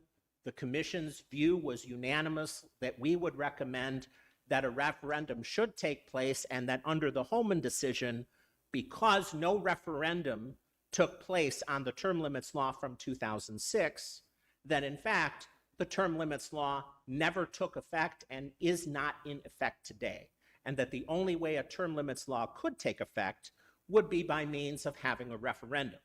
Now, in the law, one can sometimes advocate for taking an aggressive approach to reading a statute or reading a case. And on the other hand, one can take a more restrained approach to reading a statute or reading a case. Reasonable minds differ among attorneys. That's why we have courts. That's why we have panels of justices at the appellate division and the Court of Appeals. And that's why we have dissenting opinions routinely in legal cases. And so the commission wanted to recommend something that it was confident was not close to the line in terms of what was permissible, but rather well within the boundaries of what would be permissible. And I don't think there can be any legitimate dispute that if the town were to take this step and put a term limits law to a public referendum, and if that referendum were to pass and succeed, there can be no dispute as to the propriety of the procedure that was used in order to bring about those term limits. Whereas, if you have no referendum, there is this lingering question that any individual with standing in the future could bring litigation to try to bring to a head and have decided by a court. Whereas if we have a referendum, there can be no dispute that the procedure is unassailable and effective. Issue number 2, how do we treat this issue of a 3-year term? It was a unanimous view of the commission that we wanted to recommend treating a 3-year term just like a 4-year term. This is simply a product of a quirk in the law, whereby you need to have 3-year terms to shift elections from odd-numbered years to even-numbered years. We strongly recommend that a 3-year term going forward should be treated as a full term under this circumstance, just as a 4-year term would. The last 2 issues, I would say, generated the greatest amount of discussion among the commission members and the widest diversity of opinion among the commission members. And the remaining 2 issues are these. Number 1, if we were to assume that the town board term limits and elected official term limits that were adopted in 2006 never took effect because of the absence of a public referendum, and let's assume that term limits now finally will take effect with the adoption of an updated local law combined with the adoption at a public referendum, how should past terms that stood for election be treated? Should there be a grandfathering process whereby terms that were previously elected don't count? Or should those terms that have been elected all the way up to the 2025 election, should they be counted for term limitation purposes? And I will acknowledge that there is a diversity of opinion, not only on the commission, but also in the law on this issue. There are cases that go both ways. So in fact, there are precedents from California and Illinois and Maine that say you can't do that. You can't have retroactive application of a brand new term limits law, because that is violative of either a statutory provision or concerns about due process. There are other cases that say there's no due process concern at all. So again, the commission thought about it and said, do we want to take an aggressive approach or a more restrained approach? Particularly in view of the fact we had some folks who wanted to count terms already elected and served. We had other folks who didn't want to count them. And then there was the 4th issue, which was, what do we do about term limits for town clerk and highway superintendent? We had folks on the commission who said we shouldn't have any term limits at all for clerk and highway superintendent, because there are 933 towns in the state of New York, as I understand, give or take. And a small minority of those towns impose limits on the office of clerk and highway superintendent. And in particular, clerk and highway, the only towns other than Amherst that have purported to limit those are Grand Island here in Erie County, Huntington, and Brookhaven, and both of those are on Long Island. And with respect to town clerk, the town of Islip, also on Long Island, imposes a term limit on the office of town clerk. And further, in Grand Island, the term limit for clerk and highway is 16 years. In Huntington, in Brookhaven, in Islip, the term limits are 12 years.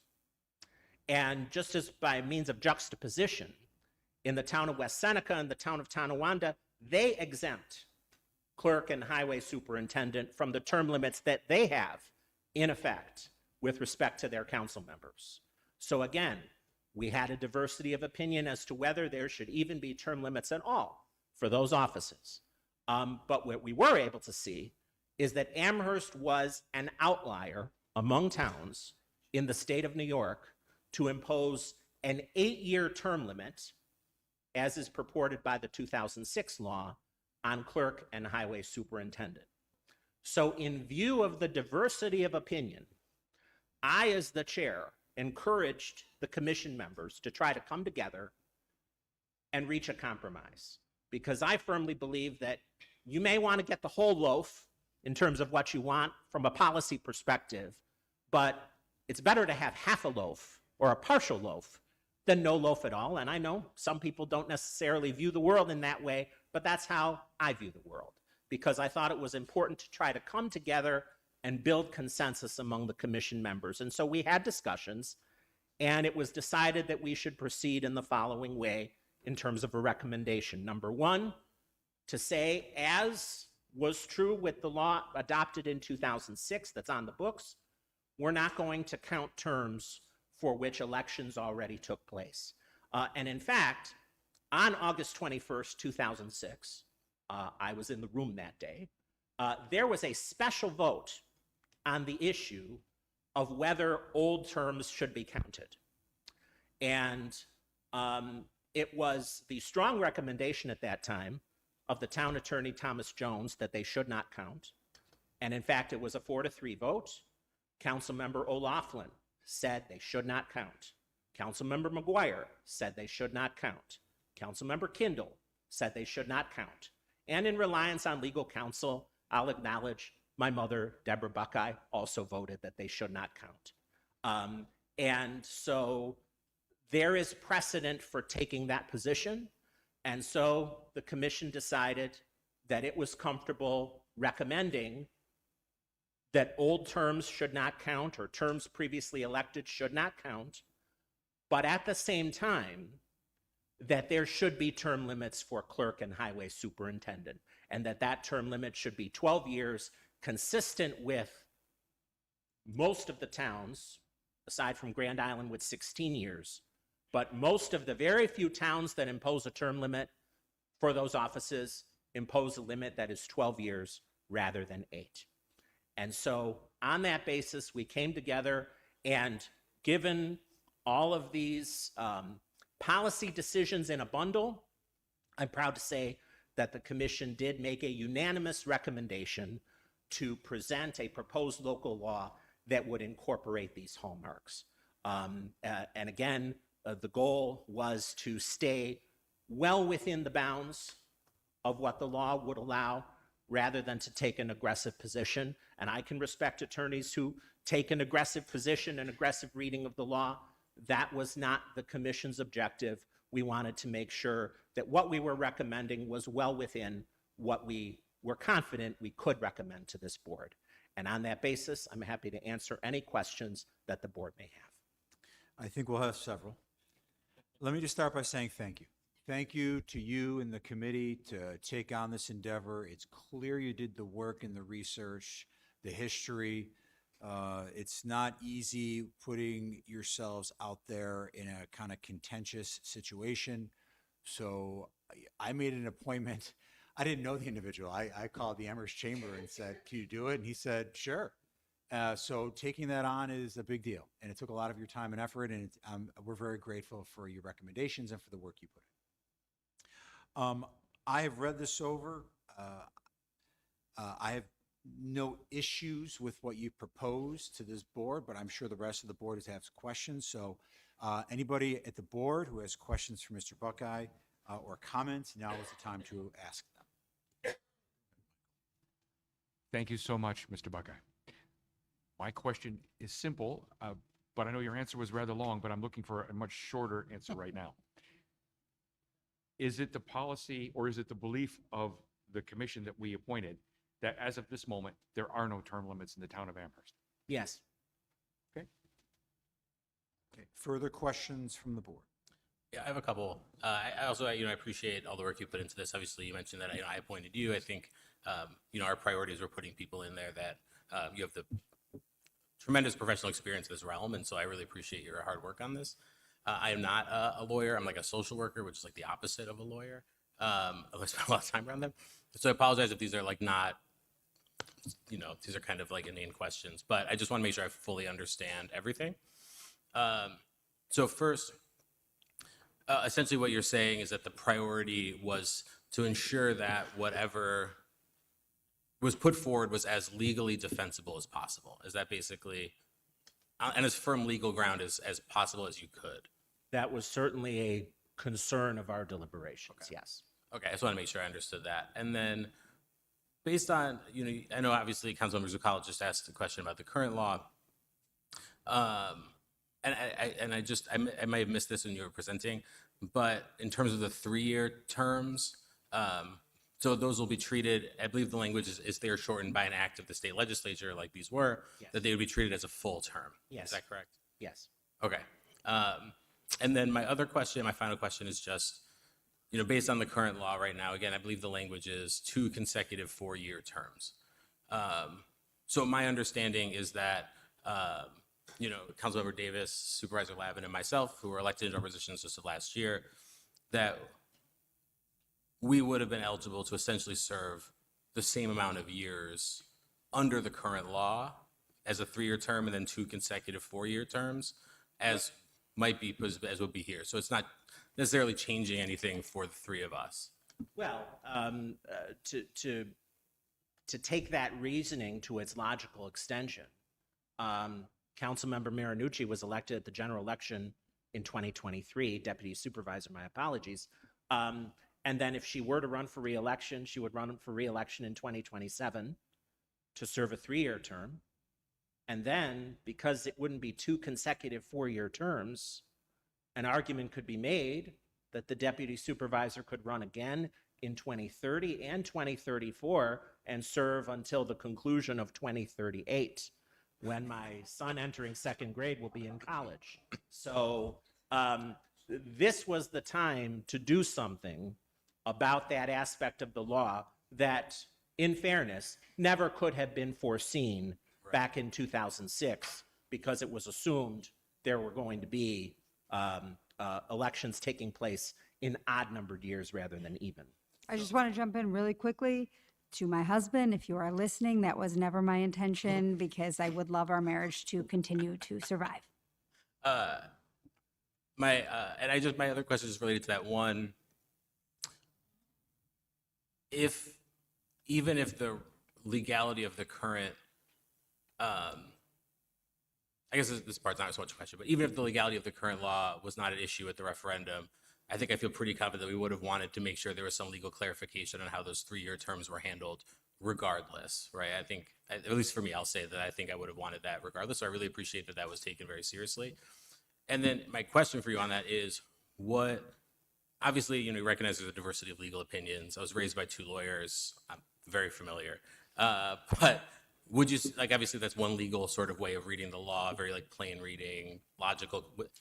Would you say that's an outlandish reading of the law, or do you think that that would be a reasonable way of looking at these things, that Councilman Marinucci, under our current town law, if were illegal, would be able to serve for an additional 12 years? No, I don't think that would be an outlandish reading of the law at all, because all that it says is that no elective officer, I'm looking right at the text on the screen, shall have more than 2 consecutive terms of 4 years each in the same public office. If you were to have a 4-year term and then a 3-year term and 2 more 4-year terms, you don't get to the point of 2 consecutive 4-year terms until the conclusion of 2038. Got it.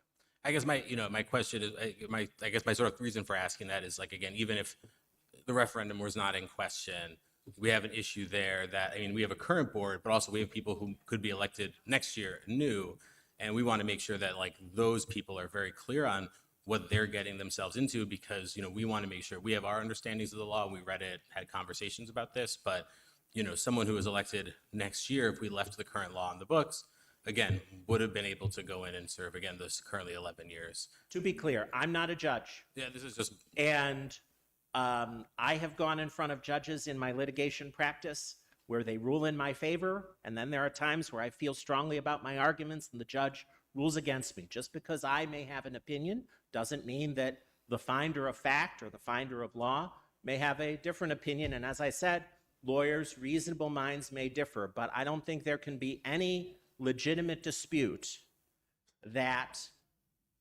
submitting a local law to the voters by way of a referendum, and if that referendum is adopted, there can be no dispute that that law is valid because it has been enacted by the people of the town.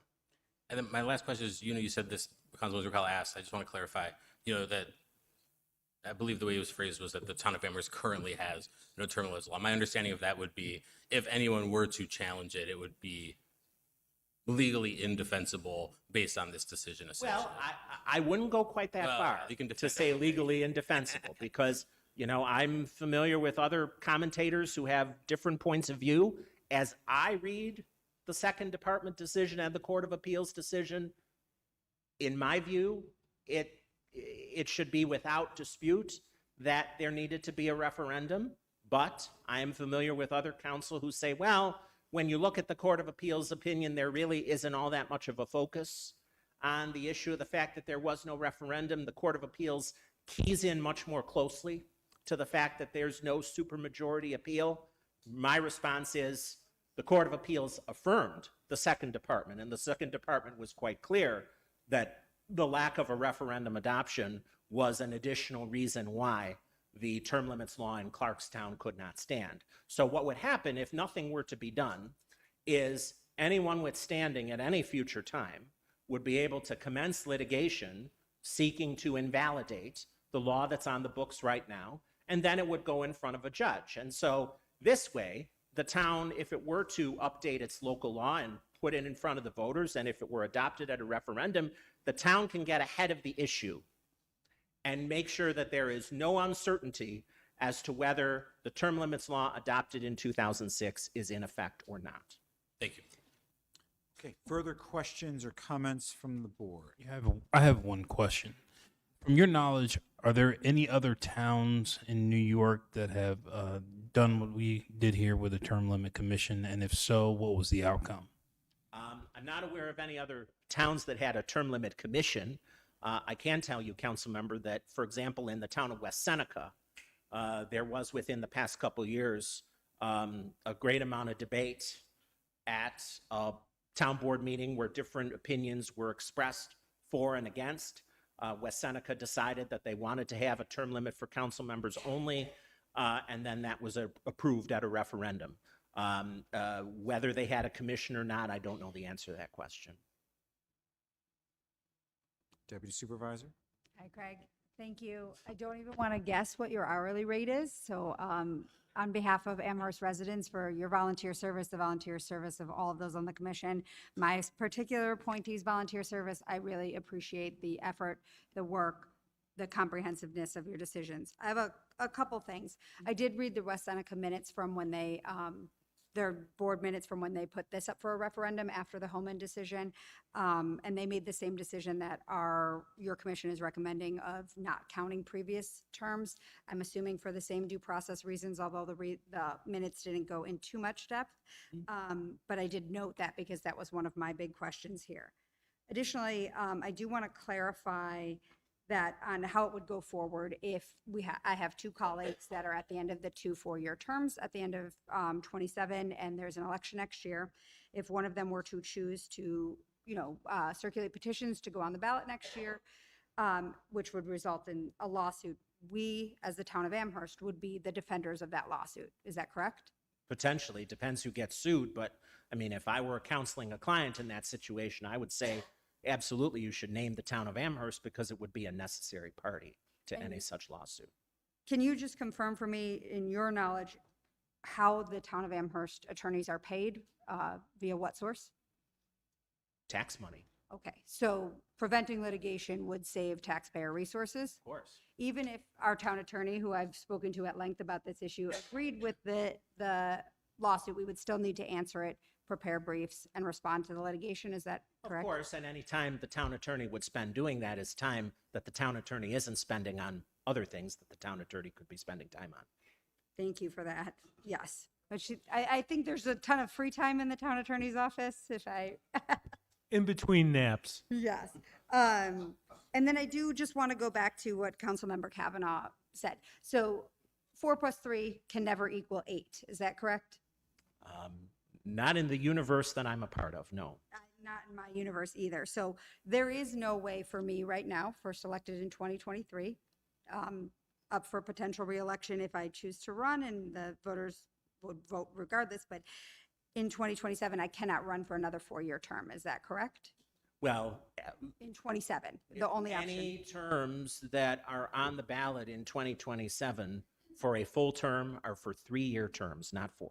So based on the current wording, I cannot serve 2 consecutive 4-year terms at this time right now. Your first opportunity to do that would be for terms to be elected in 2030 and 2034. But if we vote for this referendum to go forward on the ballot, it is passed by the voters, speaking that way, the 2027 term as a 3-year term would count as A full term. full term. So I would only be able to, again, apologies to my husband, Dustin, you are the greatest thing that ever happened to me. This is not in my plans. But if I were to run in 27 and win, run in 2030 and win again, I would at that point be term limited. Correct. So I would actually lose one term of eligibility by voting for this law. In your case, you would. And my three colleagues that were voted in 2025 would have the exact same eligibility to run. I mean, there are different effects on different folks. We did not want to consider that. We Right. wanted to consider the law in a vacuum, regardless of who particular office holders were. And limit the potential for litigation. Obviously, people can sue for any reason, but We certainly were mindful of that consideration. those are my questions for now. I, again, thoroughly appreciate the amount of time and effort that has gone into this by you and your commission members, and I thank you. Any further questions from the board? Okay, we are going to open up to questions or concerns or comments from the audience. I would ask the audience to please be respectful of one another. Based on your comments, please address the town board. We will address those comments and questions after the development asked. So And I'm pleased to answer any more based upon whatever feedback may come from the public. we appreciate that because you being a member of that committee, maybe you could provide insight if there were any inquiries as to why you went a direction you did. So thank you Sure. very Well, much for let's sticking around. hear what the public has to say first. I appreciate it. First speaker, please. Please state your name and address for the record.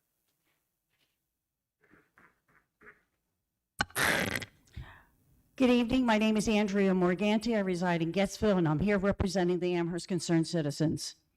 20 years ago, Amherst adopted term limits with a clear purpose to expand participation in government, encourage new ideas, and prevent elected officials from becoming a lifetime career.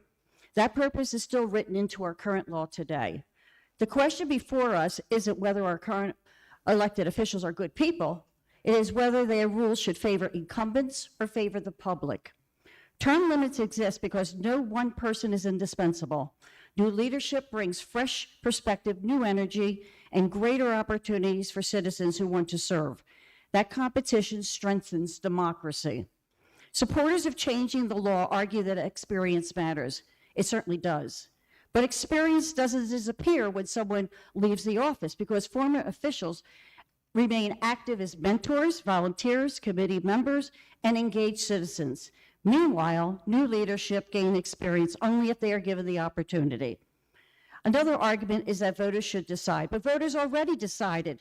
Amherst residents approved term limits because they believed regular leadership turnover benefits our town. If the board now weakens those limits, it sends the message that rules adopted by the public can be changed whenever they're inconvenient. The existing law has worked for 2 decades. There has been no demonstrated crisis that justifies weakening it. Before changing a safeguard that promotes accountability and public trust, the burden should be on those seeking change to prove that the current system has failed, and I have not seen that evidence. I respectfully urge the town board to reject the commission's recommendations and preserve the town limits that Amherst residents approved to ensure open accountability, representation government, and heed the words of Councilwoman Marinucci when she said she had no desire to change the existing term limits. The current elected officials should remain subject to the terms that they were elected. Those limits were known and accepted by every candidate. The language presented to voters on the November ballot should clearly reflect that principle and should not be written in a way that resets or extends the terms of current office holders. Amherst residents deserve a transparent ballot that accurately represents the impact of any proposed changes so they can make an informed decisions. Thank you. Ladies and gentlemen, I'm going to remind you that our rules do not allow for clapping. Thank you. Please, no applause. There's no applause here. This is a town business meeting. Our next speaker, ma'am, please state your name and address. If you have comments, excuse me, to the members of the audience, I want to hear your comments. If you'd like to speak, I would love to hear you, but this town is trying to conduct business. We're trying to hear people who are at the podium speaking. I would ask you refrain from making comments or applauding at this time. Thank you. Go ahead, ma'am. My name is Susan Blum. I live on Old Line Drive in Amherst. I understand that the proposed update to the town's term limit law has the following changes. Number one, we're excluding all elected official terms prior to November 2nd of 2027. Number two, you've also removed the phrase "no elected officer of the town of Amherst" and replaced it with different terms for the supervisor, the board members, the clerk, and the highway superintendent. These changes raise obvious question.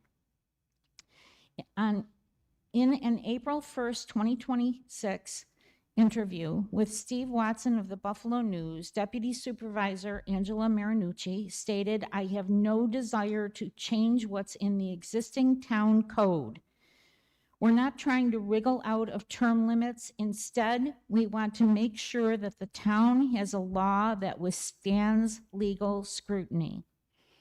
If that's truly your position, then why does the updated law include provisions that reset incumbents' term clocks and create tailored rules for specific offices, changes that appear to benefit elected officials rather than taxpayers? Your original explanation regarding the 2006 law needed to be updated because it was not approved by a referendum is misleading and self-serving. Residents deserve term limit law that strengthens accountability, not one that rewrites history and carves out exceptions for those already elected. You all knew the term that you were going to be able to apply for, run for, before the election happened, before you ran. Supervisor Lavin, you speak often of transparency.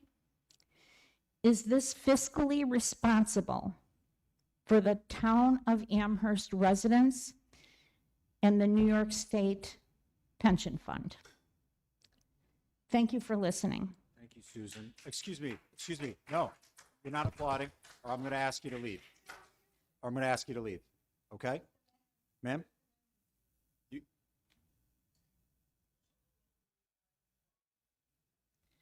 Good evening. My name is Tracy Lee Federchek, and I live on Shetland Drive with my husband, Paul.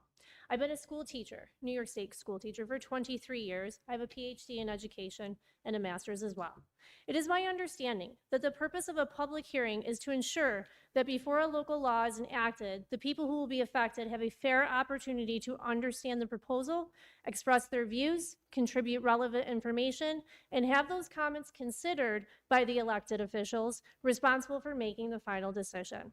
So our comments tonight should be directed towards improving the proposed law, promoting transparency and public trust, and helping making you, the board, better informed decisions. Do you agree? Well, I have a concept that I think will improve your law. When the law for term limits was enacted 20 years ago in Amherst, everybody who has run for town office since then knew when they became a candidate what the limitations on their term would be.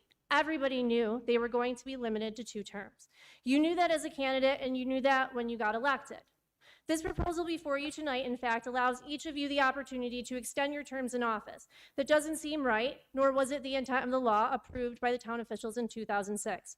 Therefore, my proposed amendment to this local law would be that it only applies to newly elected officials, beginning with the 2027 town elections, and only such that the current elected town officials be bound by the existing term limitations that applied when they were candidates and subsequently elected to office. Some of the current office holders here were well aware of the term limits when they became candidates and when they were sworn in as elected officials. Although I believe this is a reasonable amendment to the local law you are considering, I believe this change in the law is self-serving to those of you that I'm addressing. There is another reason for this amendment to be considered that I believe that the public is not currently aware of. Not only does it possibly extend your terms should you be reelected, but it also has a fiscal impact on the taxpayers in New York State. Each of you is eligible to receive a state pension, as am I, which is determined by the number of years of service and your highest 3 salaried years. So this year, if this law is passed and you're able to extend your terms beyond the initial intent of the law 20 years ago, you would be enhancing your public pensions at the expense of taxpayers, given that you possibly could be extending your years of public service. Since a couple of you have other public jobs that pay significantly more than the town's elected positions you currently hold, you really are making life far more affordable for you when you retire. Your pensions will be much greater, but the taxpayers will be funding it. When you initially ran, you knew what your term would be. Therefore, if this is a legitimate attempt to address the concerns that you outlined when making this proposal, then I suggest you adopt the amendment I propose, which would limit each of you to the term limit that you were initially elected to. If this public hearing is indeed for the purpose of promoting transparency and public trust, and for the purpose of possibly improving the proposed law, I am hopeful that my suggestion to amend this local law has helped you make a better informed decision. Thank you. Thanks, Tracy. Mr. Paul Wolf.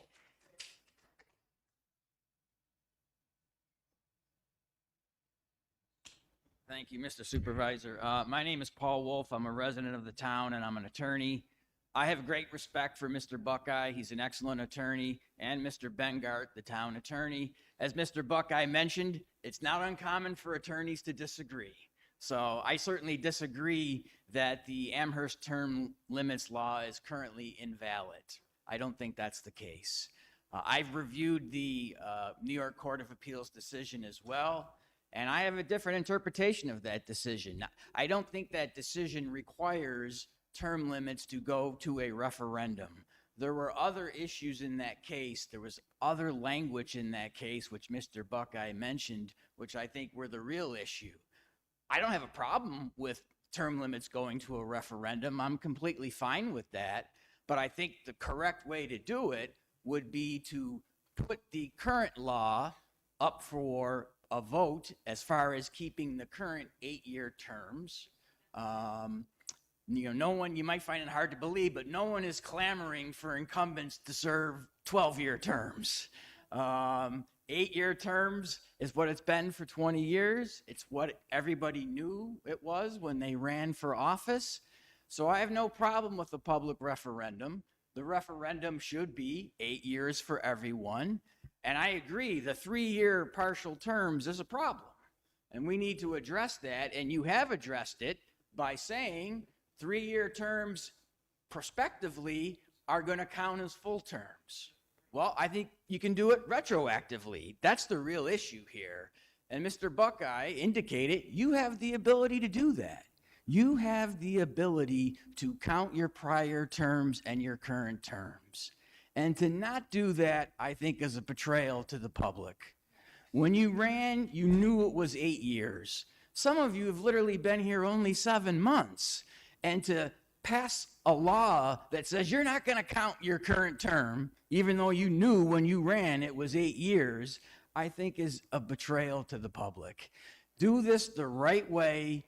Count your previous terms. Why would you not count your previous terms? It's absurd to say we're going to allow someone to possibly serve 20 years.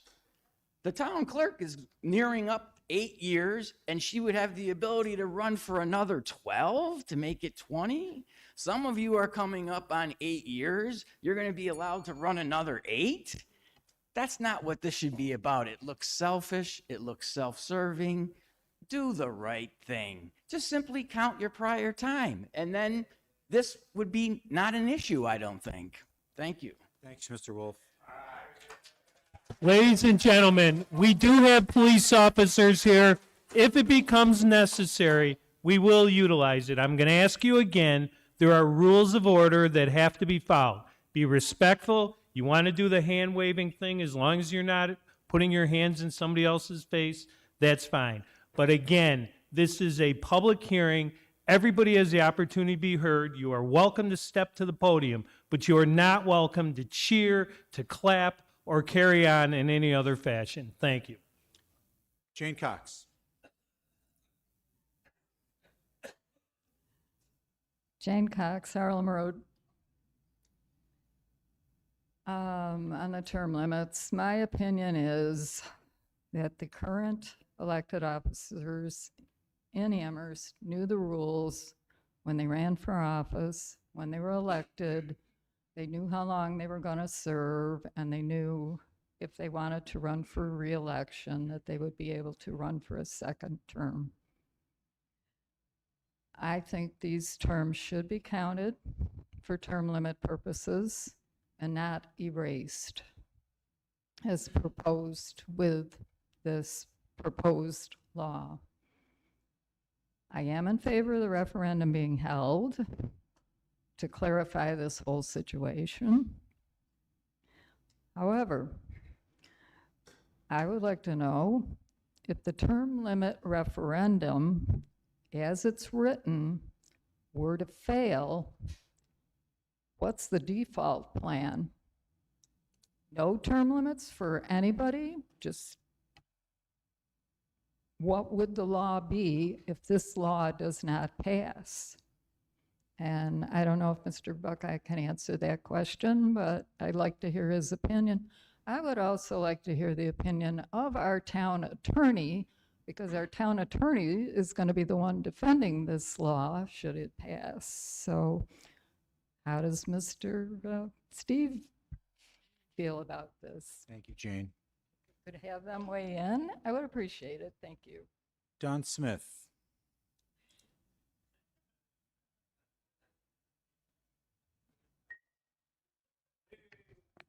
Don Smith, North Lawn.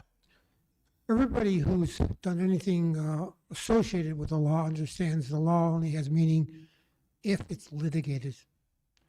You can promulgate all your rules and your laws, but until a judge decides on what's right or wrong, you can state anything you want. Okay? So litigation is the key to the issue here, and you're not going to litigate it. It's not going to happen. So what we're going to have is opinions running back and forth and people selling different points of view. That's not going to wait. That's not going to get you any trust. It's not going to get the residents trusting what you're doing. You will become outliers in the town board's pantheon of town council people. You will be losers. You have to do the right thing, which means you have to listen to the public. You have to really understand that the original term limits program came into place and it lasted 19 years without litigation. That means something if you want to look into it. That means something. It's important. So I'm going to really say, but I totally endorse what Paul Wolf said. I think he's onto something here. And I think you, as members, if you don't want to be into the has-been group, you better listen to him. Thank you for listening to me. Thanks, Mr. Smith. Further speakers?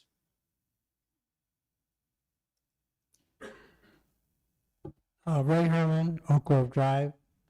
I guess you're going to hear from another attorney.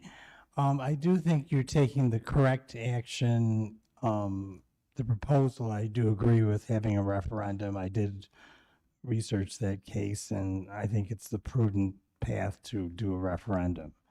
That being the case, I would agree with Paul Wolf. I think that everyone ran with the understanding that they were doing 2 4-year terms.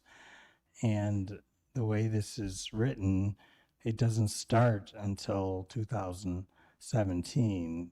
It's resets. So I think it could be written in such a way that it would be with the understanding that everyone had. And I'm not really worried about the litigation.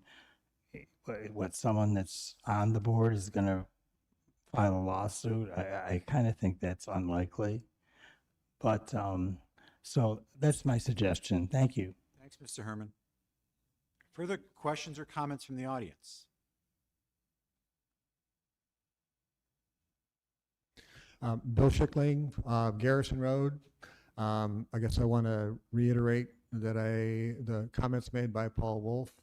I find the question that was asked about what happens if the referendum doesn't pass. There was a comment made that the 2006 law is not valid, is not law. What happens if the referendum doesn't pass? Does that mean that there's no law? And then I have a further question. It's my understanding that the proposal includes an elimination of the term limits for town justices altogether. And I don't recall hearing anything in the presentation about what the commission's rationale was for that. And so if that's the case, I'd like to understand that. Okay, thank you. Further questions?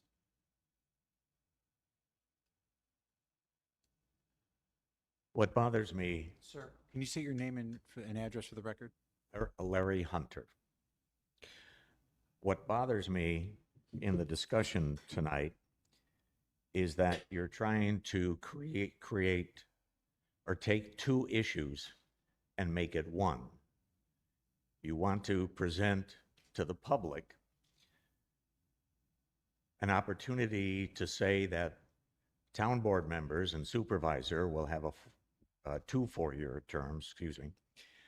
But there were two other offices in the town that will have a 12-year term or could have a 12-year term. You need to admit that those are two different issues and they should not be presented as one. People might want the town clerk and highway supervisor to serve for 12 years, and they might not want you or future people running for the town board to serve for 8. I think you need to consider the difference of the two issues before you consolidate them into one problem. Thank you. Thanks, Mr. Hunter. Further questions or comments from the audience this evening? Okay, I'm going to make a motion to close the public hearing. Second. All those in favor? Aye. We'll ask Mr. Buckeye if he has any responses to some of those inquiries from members of our audience. Certainly. So I heard loud and clear from those members of the public who wanted to comment that there are folks who have an opinion that terms to which elected officials were previously elected should count as part of the term limits analysis. And again, I reiterate what I said in my initial remarks, which is that there were folks on the commission who agreed with that sentiment, but it was very much a divide among members of the commission. And I can say with absolute certainty, there are folks who believed strongly that previous terms should not count in the analysis. And so, given the division initially that we had among members of the commission with respect to should prior terms count, should they not? Should there be term limits for highway and town clerk, or should there not? This is how we came together to come up with a consensus that we felt comfortable unanimously recommending to this board on the theory that there was some aspect of the resolution of those two questions that everyone on the commission could agree with for the sake of compromise. It is certainly up to this town board if it wants to go in a different direction. The town board is welcome to do that. But that was the source of how the recommendation came to be. And that's the first thing I want to emphasize. I will also say further that elections have a way of sorting through these issues without need for legislation. I will recall distinctly the election of 2009 when Bill Kendall, who had served for many years on this board, and Dan Ward, who had served for many years on this board, they were grandfathered in to the term limit analysis, and both of them ended up losing re-election. So it didn't even end up becoming an issue for them. Folks in the political process, if they have any objection to members of this board serving a third term or a fourth term because previous terms don't count, that's what elections are for. And elections had a way of taking care of that issue in 2009 and other times as well. I have great respect for Mr. Wolf. He and I have litigated in the past on a variety of issues. We have a difference of opinion. I've explained why I think a referendum, number one, is necessary, and number two, the better course of action. Ms. Cox, for whom I also have great respect, asked a salient question. What happens if this proposed law were to be put onto the ballot and the referendum would fail? The language of the proposal is very precise in stating that the law that was adopted in 2006 is only repealed in the event of a favorable decision on a referendum. So if the referendum were to be voted down, this law, as written in 2006, would still be on the books. It wouldn't be repealed. And Mr. Bengard is familiar. There's a principle that you can't typically have repeals by implication. Repeals need to be express. And so let's say we were to go to a referendum and the referendum were to fail, the 2006 law would remain on the books and would be putatively enforceable unless someone with standing wanted to bring a challenge to the provision of that law on the basis that it never took effect absent a referendum. And so then it would be on the books for folks to honor or to challenge and let the chips fall where they may if that were to happen. So that is the default. And then finally, with respect to the Office of Town Justice, we did look at that issue. In the 2006 law, town justices were exempt. And when you look at Article 6, Section 17 of the state constitution, in our view, the state constitution would preempt any effort that the town could make to impose term limits for town justice, because term limits for town justice are not contemplated under the state constitution. And so for that reason, in our view, it would be improper and illegal and subject to challenge if we were to try to impose a term limit on the town justices. Craig, thank you so much again to you and your commission who sorted through many of the problems we're up against here. Any comments to Mr. Buckeye? I just have a couple of things. Sure. So Craig, you'll recall, I actually think you and I may have had a conversation, but I don't know if it was with you or with former Supervisor Kalpa. 2023 is when the state changed the 3-year term. It is also when the Holman decision came down. So everybody, all 7 elected offices in our town currently were elected knowing that the law was weak and possibly ripe for challenge, as well as the fact that 2 consecutive 4-year terms could not be served because the 3-year term. Is that correct? In theory, yes. I can't import my mind into the minds of a council member, but one would have record notice of those circumstances. Right. So I was specifically asked in the fall of 2023 if, because of this court decision came down, if whether or not I would run for more than 2 terms. So people were aware of this at the time. This is the first chance that I believe it could be challenged next year. I strongly believe it will be challenged next year. That is my own thought and process. That is what I wanted to do. Now, when we talk about retroactivity, you may also know, Mr. Buckeye, that I strongly believe we should put the same law up to the record, but that I have always said to you, to my appointee, the only 2 people that I've spoken to, that I will respect whatever the commission puts forward, and I intend to do that. That being said, if we were to put retroactivity into this law, do you believe it is ripe for challenge next year? Like, will we have fixed the problem that I wish to fix by There have putting been this? successful challenges. There's a case from Maine, the Maine Supreme Court in 1996 that addressed this issue and that determined that that was not permissible to count previous terms. There is a diversity in judicial opinions. So could there be a challenge? Absolutely, and it would be in the hands of a judge as to what the law should be in New York State. And the taxpayer resources at which to defend or argue either way would be that. Okay, those were my 2 follow-up questions, but I did want to be very, very clear that everybody had been elected knowing full well that they wouldn't get 2 4-year terms and that the text of the law would allow for more, as well as the weakness because of the Holman decision. Thank you. Further questions or comments? Oh, one more thing. I do also want to be very, very clear that when we run for office, we run to the public of to the voters of the town of Amherst. We do not grant ourselves more terms. If a majority of the voters in the town of Amherst can continue to elect people, that is their choice. I have not been quiet about how rough I've found these 3 years to be, so who knows what'll happen in the future, but we cannot appoint ourselves to continuing terms.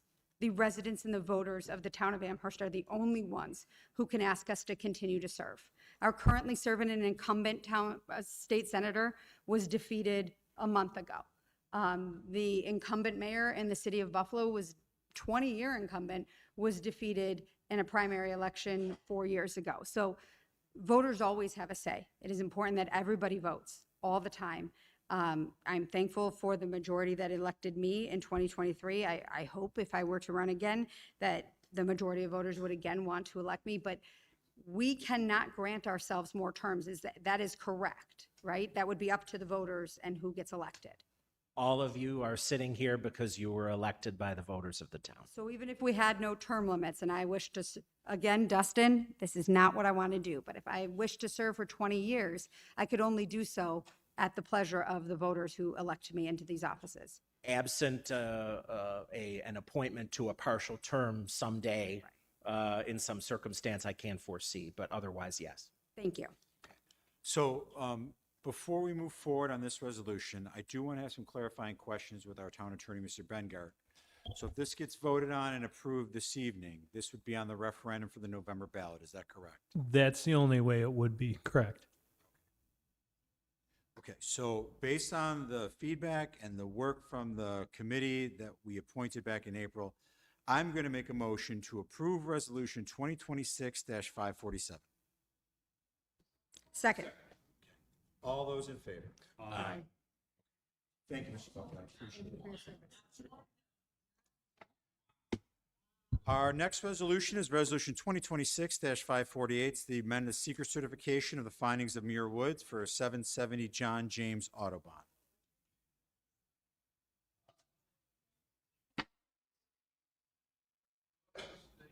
Sir, let's just give 1 minute, okay? Yeah.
All right, we are going to now come back from our recess. I would ask everyone to please take their seats.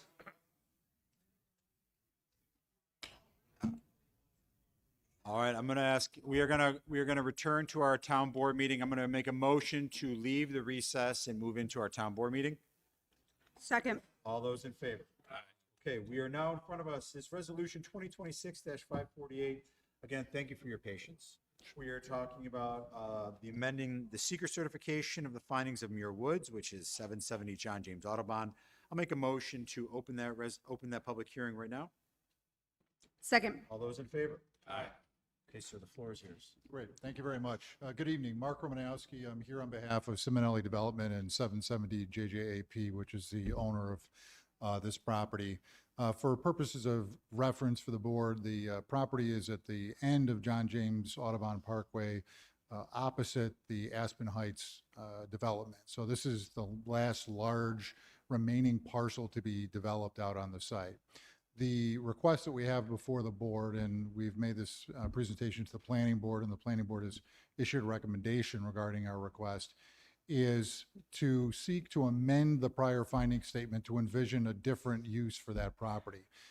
The original finding statement of the town board envisioned a number of different uses, most of which were a combination of commercial and residential for this area and not strictly residential. And certainly at the time when Muir Woods was originally envisioned, we had much higher demand for commercial development than we do now. At this point in time, the development really is leaning towards, and demand is for more residential development. So my client is proposing to construct 160 townhomes on this site. That doesn't fall squarely within the prior finding statement because it didn't envision just residential. It did envision potentially as many as 515 student housing units in that area, inclusive of the west side of this area. That, for reference and just scale, there are 197 units on the Aspen Heights development. So what we're proposing is just an amendment of that finding statement of the board to allow this different mix of use, which is focused on residential rather than what was originally envisioned, which was commercial or heavily on student housing. There was a couple issues that came up during this process as far as commentary. One, the NFTA reached out about concerns about extending the Metro Rail through there. We have a site plan application that's currently pending with the town that envisions that allowing that station to occur on the site. So we're not in any way interfering with that intended development by the NFTA. The other concern was over whether or not the traffic was adequately addressed.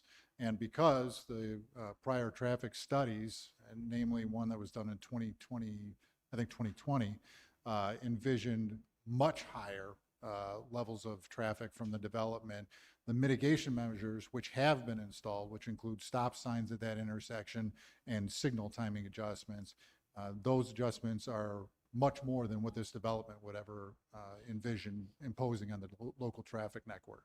So ultimately, the development will fall well below potential impacts from traffic than was previously analyzed and developed.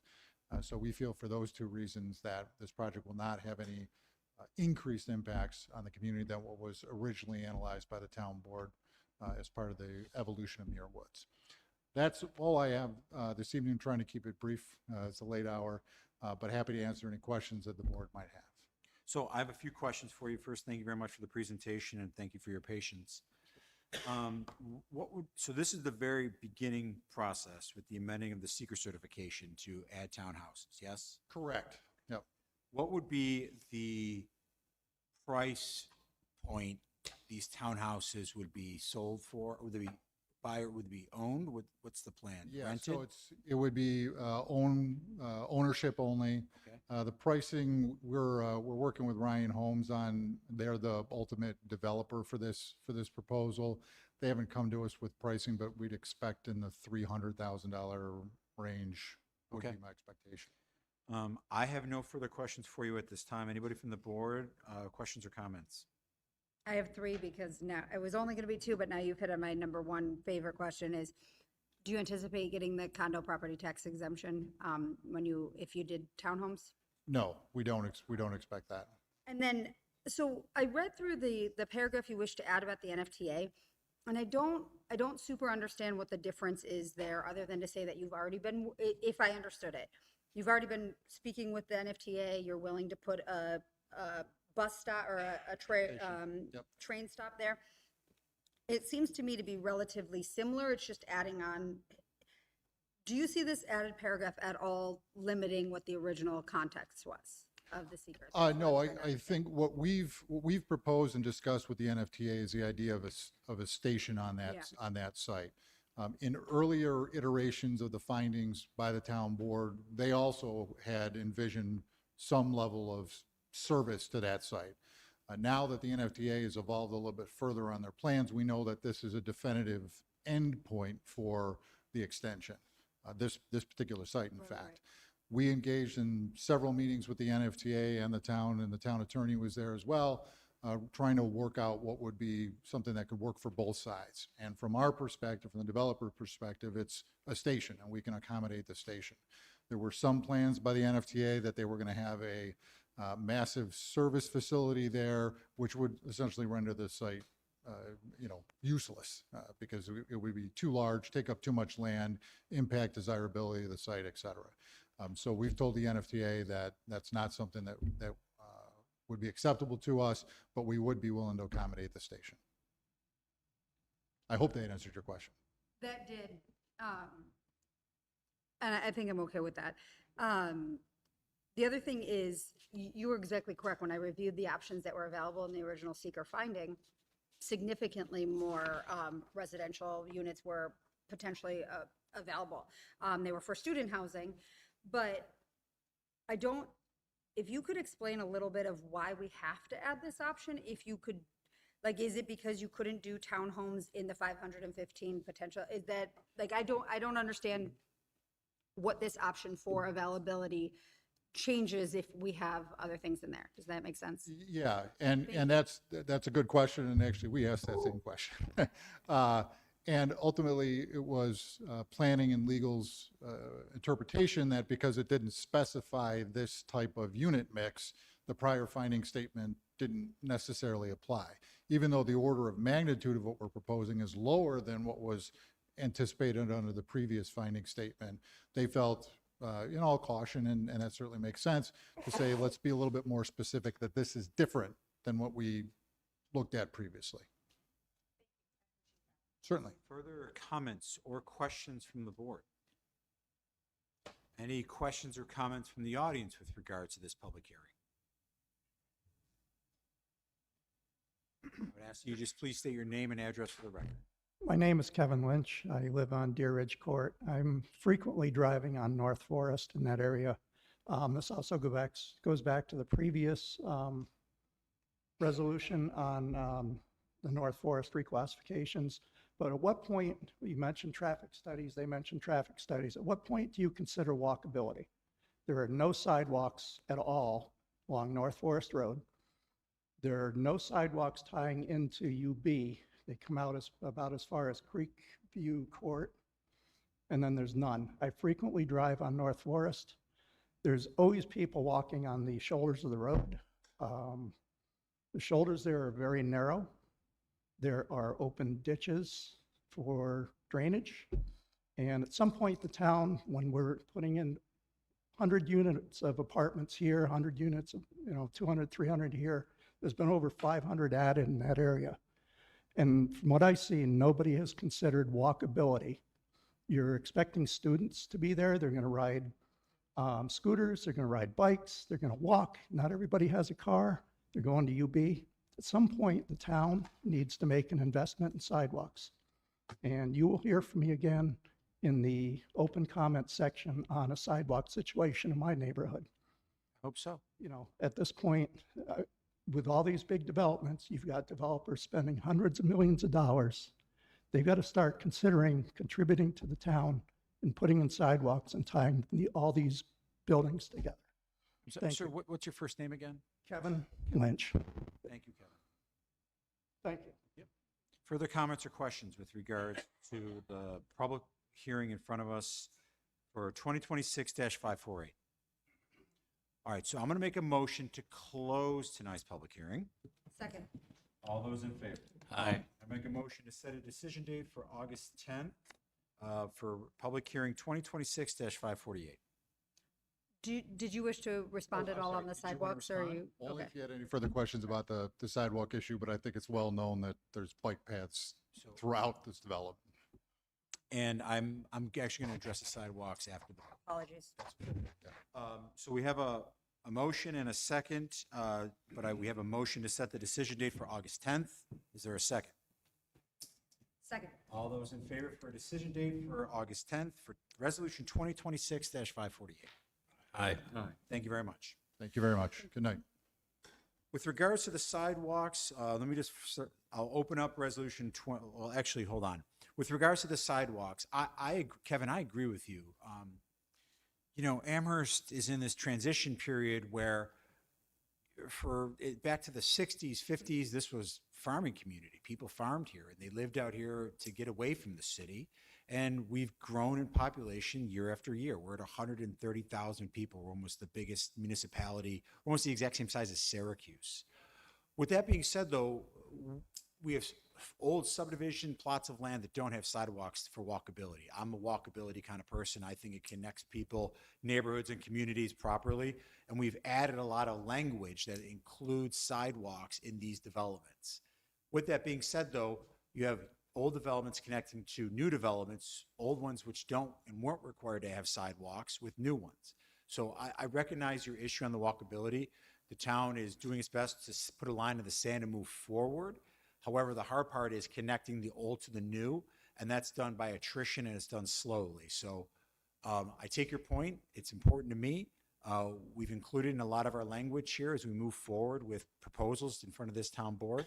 In fact, we just had a subdivision ask us who were required to have sidewalks. They came to petition and said, we don't want to have sidewalks. And we said, too bad, you're going to have them because walkability is important, not just to me, but to the town board based on our voting history. So I look forward to your public expression. I look forward to you holding our feet to the fire for walkability. I just can only tell you that's going to be a slow process, but we're on board, okay? With regards to Resolution 2026-549, it's a historic designation for 1 Cloister Court. I'll make a motion to open that public hearing. Second. All those in favor? Aye.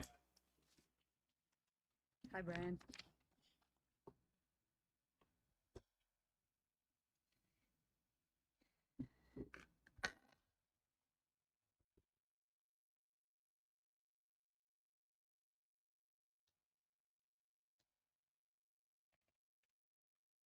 All right, good evening, everyone. Good evening, Supervisor and members of the Town Board.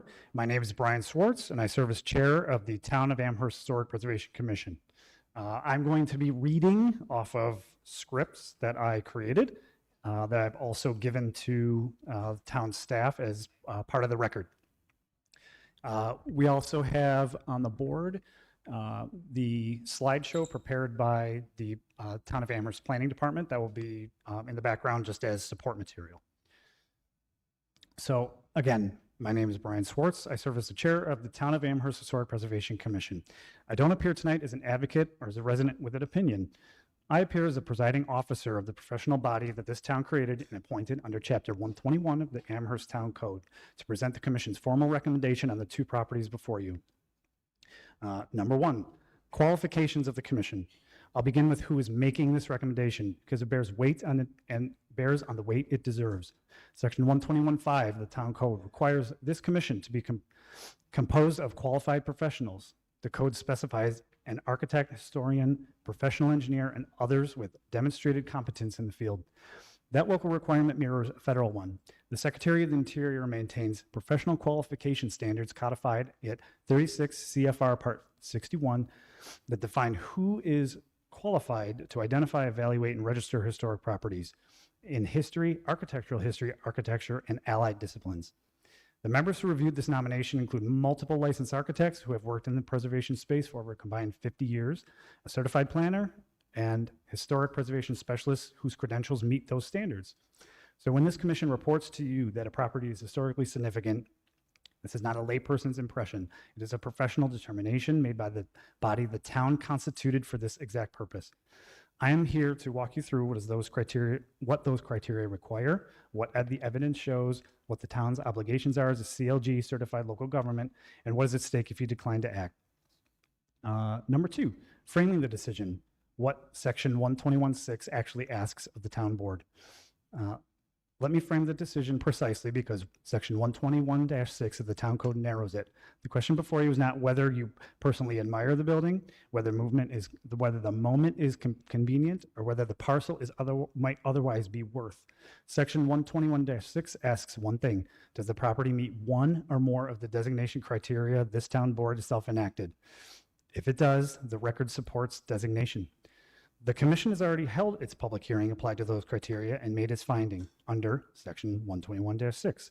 Our recommendation now comes to you, and you respectively hold your own public hearing before acting by local law. Your task tonight is to test the nomination against the criteria and the evidence. Number 3, the town's obligations as a certified local government. The town of Amherst is a certified local government and has been since January 25th, 1996. That is a formal status under the National Historic Preservation Act, grantly jointed by the National Park Service and the New York State Historic Preservation Office. Federal Law 54 U.S.C. Section 302503 sets out what a community must do to hold its CLG status. 1, enforce a local law for the designation and protection of historic property. 2, maintain a qualified historic preservation review commission. 3, maintain a system for the survey and inventory of historic resources. 4, provide for public participation. And 5, satisfactorily perform the responsibilities the program delegates. Amherst committed to all 5. Chapter 121 is the first. This commission constituted under the professional standards, again in 36 CFR Part 61, is the second. The 1998, 2011, 2017 surveys are the third. And under the program, those surveys were supported by federal preservation funds that flow to the town precisely because it is a CLG. Tonight's hearing is the fourth. Members of the board, the town asked for this status. The town accepted the federal and state partnership that it comes with. The town then spent town money to commission multiple surveys identifying historic resources in the manner the status contemplates. Tonight is the night that the partnership either means something or it does not. If the town identifies its resources, ranks these at the very top, and then declines to protect it, the survey is just paper. Designation is the step that turns identification into protection, which is exactly what the CLG framework and section 121-6 were built to do, which would be the fifth item in keeping the town's CLG status. All right, so I will now speak on 1 Cloister Court, the Frank L. and Ida Baps house, located in Eggertsville in the town of Amherst. Maybe my clicker works. Yes. The resource. The nomination in the town survey forms describe 1 Cloister Court. The Frank L. and Ida Baps house is a large single-family estate house built in about 1914 and 15 in the Eggertsville section of the town. The architectural narrative in the nomination documents a 2.5-story house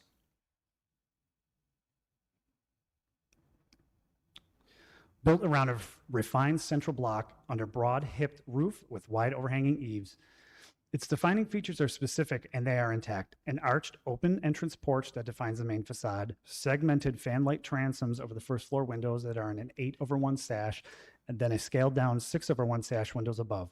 A 3-part Chicago-style window at the rear, twin tall brick chimneys, and contoured wooden rafter tails still carrying original wood soffit. The entire house remains clad in its original stucco. The appraisal in the record documents just over 6,100 square feet on a 1.9-acre parcel in good condition. This is not a fragment or heavily altered shell. It is an intact estate house that reads today essentially as it was built. The house is also featured in the book Beautiful Homes of Buffalo, which was published in 1915. Number 2, criterion by criterion. Let's go with that one. The nomination identifies 3, and I'll take them in order in section 121-6A, sets them out. Criterion 1 asks whether the property exemplifies or possesses special character or historic or aesthetic interest as value of part of the political, economic, or social history of the town. The nomination establishes that it does. The house is a surviving artifact of the town's early 20th century suburbanization, the era when Main Street Trolley opened at the corner of Amherst and prosperous Buffalonians built country estates out here. The nomination ties the property directly to the chapter of the town's economic and social history and fixes it in its period of significance at 1914 to 1915. Criterion 2 asks whether the property is identified with persons or events significant in local, state, or national history. The nomination documents Frank L. Babst with primary sources. 1902 volume Men of Buffalo records him as president of the Buffalo Dredging Company and general manager of the German Rock Asphalt and Cement Company. The founding records of the Marine Trust Company of Buffalo list him among its original directors and on its executive committee. This is a person significant in the economic history of this region, and this was his home. On the face of the record, criteria 2 is met. For criteria 3, asks whether a property embodies the distinguishing characteristics of a type, period, or method of construction or design style, or represents the work of a designer or builder. This is where a professional review matters most. The home was designed by Dwayne Lyman, a local architect whose works in Amherst include Williamsville South High School, Sacred Heart Academy, and the former Edgartsville Hose Company, along with many other properties in the city of Buffalo. The town's surveys classify the house as a rare local example of prairie style. The nomination architectural narrative documents its refined Georgian massing and its high quality, character defining detail. Under either reading, the standard is met. The house embodies the distinguishing characteristics of a type and period, and it retains them with a high degree of integrity.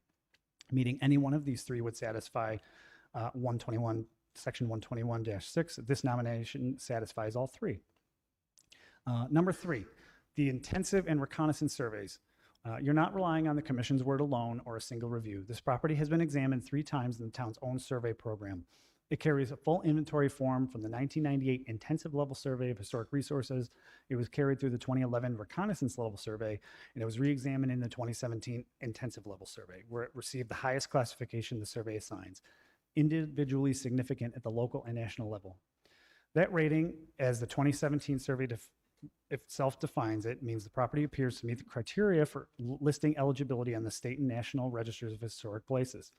3 separate professional surveys across nearly 2 decades reached the same conclusion this commission reached. The nomination does not ask you to break new ground, it asks you to honor a finding the town's own consultants have made and remade. Lastly, closing. The record establishes that One Cloister Court meets not only 1 but 3 of the criteria in section 121-6A.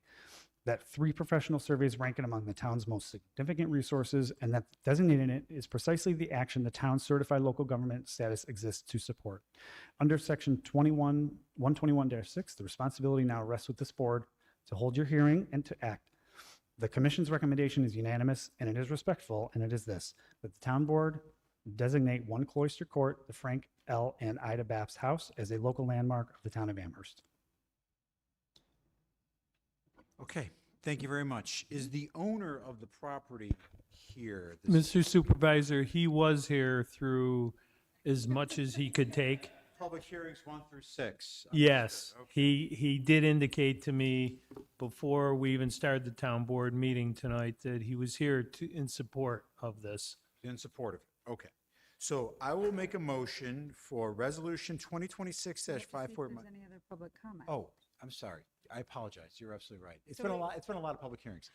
All right. Does anybody have any questions or comments for Brian with regards to One Cloister Court? I just want to say really quickly, because we gave a lot of kudos to our commission for the term limits, but I've been liaison for 2.5 years. I've learned a ton from HPC because this was not my area of expertise at all. But we really do have a commission of professionals who put a lot of work, volunteer work, for the benefit of the town of Amherst. And speaking for myself, but I also assume on behalf of the rest of this board, I want to thank you for waiting here tonight, but also for month after month and the work that you put into this and making sure our laws are effective and our landmark status. You and the commission, I think, do an excellent job, and I appreciate your time. All right, thank you. And thank you for waiting till 9:30 at night for me. Appreciate it. Appreciate your patience. Any questions or comments from the board regarding resolution 2026-549 One Cloister Court? Okay. Any concerns or questions from the audience with regards to One Cloister Court?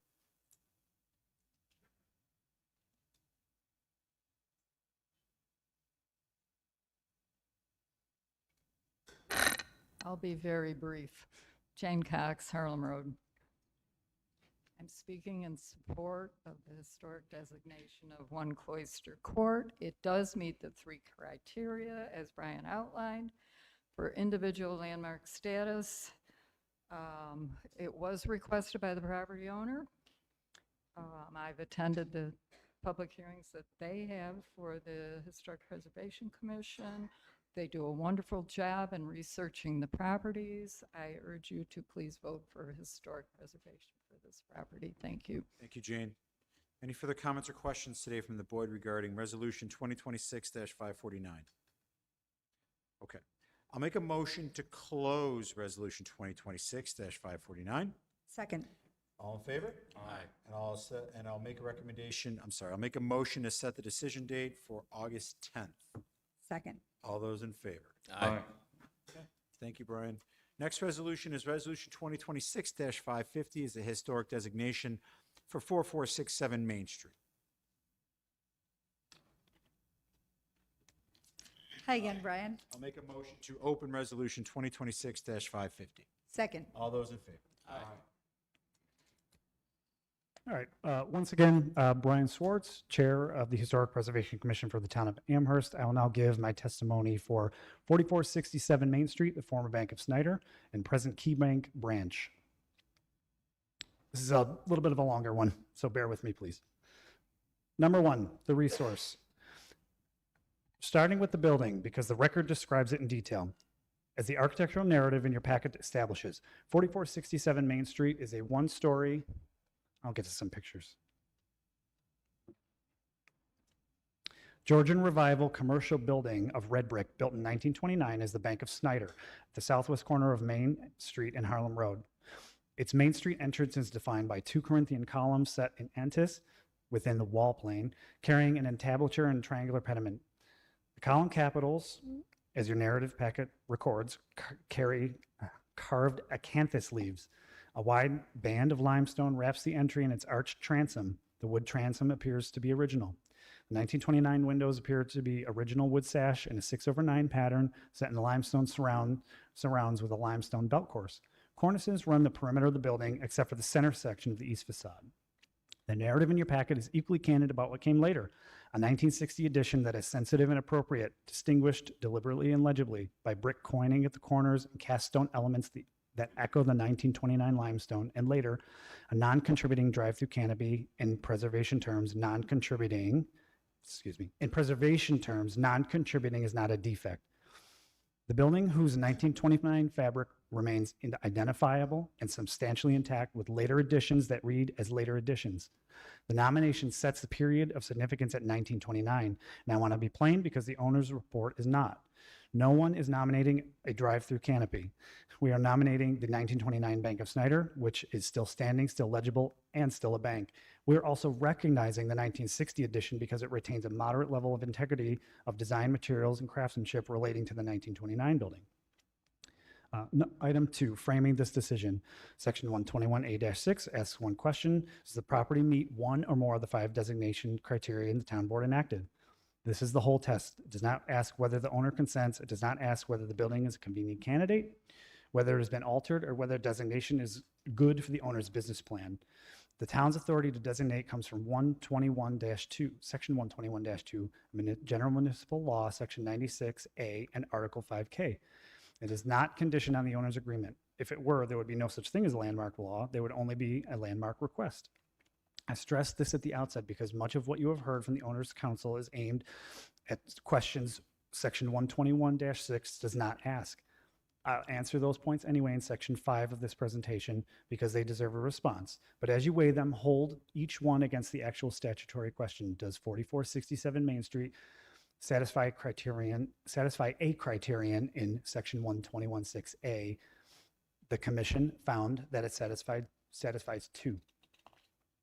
Then the nomination identifies 2 criteria under Section 126A. Criterion 3, Section 121-6A3 asks whether the property, quote, embodies the distinguishable characteristics of a type, period, or method of construction or design style, or is it a valuable example of the use of indigenous materials or craftsmanship, unquote. The record establishes that it does. The building is a Georgian Revival commercial architecture, symmetry, classical proportion, and a columned and pedimented entrance, limestone detailing, and craftsmanship, the wood, the carved capitals and cornice that your packet documents. The town's own survey calls it, in its words, quote, a rare example of early 20th century commercial architecture in Amherst, unquote. Criterion 3 does not require a famous architect. It is satisfied by the distinguishing characteristics of a type and period and by craftsmanship. The building has both on the face of the record. Criterion 4, section 121-6A, item 4 asks whether the property represents an established and familiar visual feature of the community by virtue of its unique location or singular physical characteristic. It plainly does. This is a column brick bank that has anchored the corner of Main and Harlem, the historic crossroads of Snyderville, since 1929. It appears on the 1932 Sanborn map in your packet as a bank, and it has been a bank at that corner continuously for over 90 years. A classical temple front bank marking the central intersection of a hamlet is close to a textbook example of an established and familiar visual feature by virtue of a unique location. Under section 121-6, meaning either of these would be enough, the nomination establishes both. Item 4, the intensive and reconnaissance survey. The survey record, and I want to be careful because the owner's report is not, this property is documented in the town's own survey program from 1998 and 2011. In those surveys, your packet shows 4467 Main Street is rated blue. Let me read the town's own definition of that rating because it is dispositive. Blue means, quote, extremely high architectural and or historic significance, unquote. Properties that, in the town's own words, would likely also meet the criteria to be considered National Register eligible. That is not my characterization. That is the town of Amherst's own survey classification, and the town's website says the same thing today. A blue rated property, quote, may be eligible to become a local landmark, unquote, and any demolition request for it must be reviewed by the Historic Preservation Commission. So the premise underneath this entire nomination that 4467 Main Street is a significant historical resource is not something the commission invented. It is a finding the town's professional survey already made and published before this nomination existed. The nomination asks you to honor the town's own survey, not to overturn it. Number 5, anticipated objections and responses. The objections, KeyBank through Whiteman, Osterman, and Hanna raises several, and I'll address them below. Objection 1, quote, it's been altered, so it can't be a Georgian revival and it can't qualify, unquote. The alterations are real and the nomination never hid them. Your packet's own architectural narrative catalogs a 1960 addition and drive-throughs. But section 121-6, item 3, protects a building that embodies the distinguishing characteristics of a type. It does not require that a building be frozen in 1929. The 1929 block, columns, pediment, limestone, original wood windows, and cornice is still there, still legible, precisely because the later additions were built to read as separate. Alteration is an argument about how much survives. Here, the character-defining 1929 fabric survives, and that is what the criterion asks. We recognize that the alterations to the building have been done very well and would have probably gained approval if they were proposed today. The 1960 addition follows the Secretary of the Interior standards for treatment of historic properties. Specifically, the addition follows the 3 tenets from the NPS Preservation Brief number 14. Number 1, preserve significant historic materials, features, and form. Number 2, be compatible. And number 3, be differentiated from the historic building. For item number 1, the features we reference on the architectural summary include the symmetrical original front facade, original windows, original entry, and cornice. All of these items have been preserved over the years. For item 2, compatibility is achieved by the use of brick and stone forms that carry the materiality between the two buildings along the same dimensions. The original building uses granite, where the new building uses cast stone in the same manner. The west-facing windows are distinct from the originals, but still carry the same scaling. For item number 3, differentiation is achieved by the coining treatment at the corners of the newer building with the shallow recess along the north facade. This creates a nice shadow line to set the two buildings apart. The building also received ADA upgrades that make the building accessible to all users. This is a completely acceptable type of upgrade to an historic property, and the upgrades are done well. Objection 2. It's just a rebranded franchise, interchangeable with other key banks. With respect, the columns, the pediment, the carved capitals, limestone surrounds, and the 1929 Sanborn footprint are not key bank branding. 1932 Sanborn footprint. They predate key bank by more than 60 years. The signage is per franchise, the building is not. Criterion 3 looks at the building's architecture, and Criterion 4 looks at its place in the community, and neither turns on whose logo is on the door this decade. The building has always maintained areas for franchise signing, and the current ownership has done a commendable job of keeping the branding in areas where it belongs. Objection 3, designation is pointless because a certificate of appropriateness would prevent the bank from operating. Unfortunately, this one has it backwards. The Amherst Municipal Code text answers it. A certificate of appropriateness under Section 121-7 governs exterior changes, and ordinary maintenance and repair are expressly exempt under Section 121-12. The bank can keep operating, keep maintaining the building, and keep its interior exactly as it needs. And if it ever wanted to make an exterior change, the commission, if it did ever want to make an exterior change the commission could not approve, Section 121-10 gives it a hardship process. Far from being pointless, the certificate process is exactly what lets a working bank and historic building coexist. 2 more objections. Objection 4, Criterion 4 is so vague it should read in the owner's favor, citing the Mamaroneck case. Criterion 4 is not as vague as it is applied here. This is a specific building in a specific singular location, the founding crossroads of Snyder, that has been a visual anchor there since 1929. The commission is not stretching an ambiguous phrase, it is applying it to the clearest kind of case the phrase describes. And finally, objection 5. The surrounding context is franchises and a gas station, so the setting is gone. The value the nomination identified is the 1929 bank at the corner. The presence of later commercial neighbors does not erase a building that has held the corner for over 90 years. Designation protects the resources, not the parking lots around it. Number 6, where the opposition report is wrong on the facts. I want to separate argument from error because the Whiteman, Osterman, and Hanna report contains at least one factual assertion that is not accurate, and you should know it before you weigh the test or weigh the rest. The report states that the property, quote, has not been part of either of the town's intensive level historic surveys, only the reconnaissance level surveys, unquote, and uses that to suggest the building lacks any survey standing. The town's survey record rates this property blue, the town's highest significant category, defined as, quote, extremely high architectural and or historic significance, unquote, and likely National Register eligible. Whatever label one puts on the survey tier, the operative fact is that the rating the town assigned, it is the top one. The report's framing invites you to conclude that the building was never found significant by the town. The town's own documents in your packet say the opposite. This is not a matter of interpretation, it is in the record. I have 2 smaller points for accuracy. The report treats the drive-through additions as if they define the building. The nomination and the survey both identify the significant resource as the 1929 Bank of Snyder. The additions are documented as later and, in the case of the drive-through, non-contributing. And the report leans on the effective year built, 1996, from a tax record, but it is an assessor's effective age used for evaluation. It is not an architectural history finding, and it does not erase a 1929 building that appears on the 1932 Sanborn map in your packet. I'd ask you to give the town survey and the primary documents the weight and the tax worksheet its proper limited space. Lastly, closing. The record establishes that 4467 Main Street meets criteria in section 121A3 and 4, that the town's own survey rates it at the highest level of significance and likely National Register eligible, and that protecting it is precisely the action the town's certified local government status exists to support. Under section 121-6, the responsibility now rests with this board to hold your hearing and to act.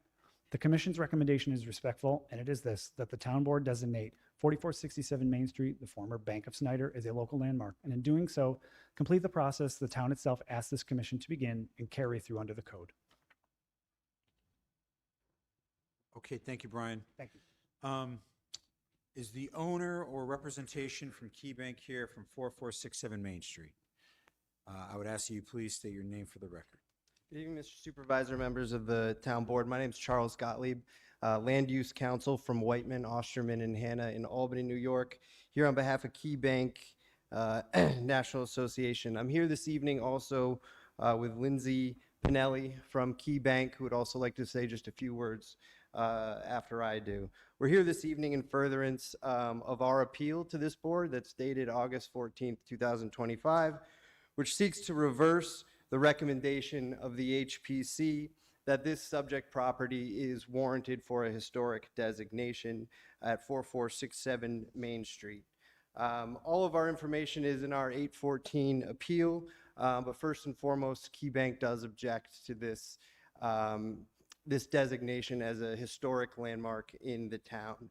HPC's suggested designation we submit in their resolution that they put forward is based on conclusionary statements, and it appears to ignore the decades of renovations that have gone into this building that get rid of that Georgian revival architectural style. We already heard from the chair of the HPC that the HPC did recommend to this board 2 reasons why the building should be designated historic. The first being that the property retains a moderate level of integrity of design, materials, craftsmanship, and setting as they relate to the exterior of the building. And 2, that the property represents an established and familiar visual feature of the Snyder neighborhood as a bank institution on the southwestern corner of Main Street and Harlem Road. Our appeal does refute those 2 points that were made by the HPC. We also have included a historical structure assessment which was prepared by Chronicle Heritage dated March 10th, 2025, which provides documented evidence as to why this building and this property should not be designated a landmark. First, I'd like to quickly highlight that the property does not meet the requirements of 121-6A3 for the following reasons. The property is not an example of the use of indigenous materials or craftsmanship and is not representative of the work of a prominent designer, builder, or architect. In actuality, no popular architect, designer, or builder was ever identified. Again, the HPC resolution appears to be relying on conclusionary statements. Further, the property is not a representation of 20th century Georgian revival architectural style. This was built in 1929, that fact is correct. It was the Bank of Snyder for only 4 years. After the Bank of Snyder, it was the Marine Trust Company, which was a regional bank. After a series of mergers and acquisitions, it went to the Marine Midland Bank, then HSBC, which is an international bank, First Niagara, and now KeyBank, which KeyBank is a prominent figure in this area of the state, certainly regionally and beyond. The property has been expanded and modernized several times over the years by various owners, and it has lost that architectural significance, if any did exist, that we just heard. The Georgian revival architecture requires symmetry. That includes front facade, windows, roof lines, and chimneys. Expansions and renovations over the years have lost that architectural style.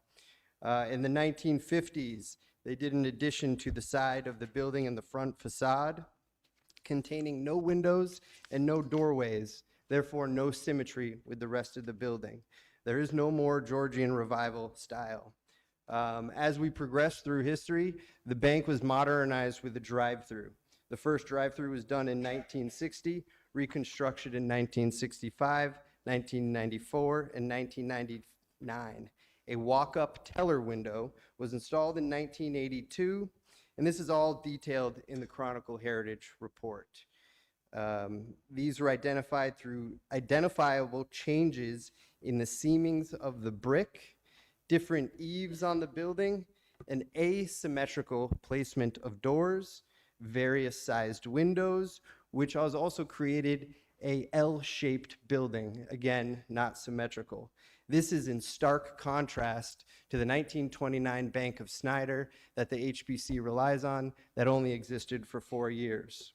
There is a loss of any resemblance of Georgian revival architecture and the integrity of the same.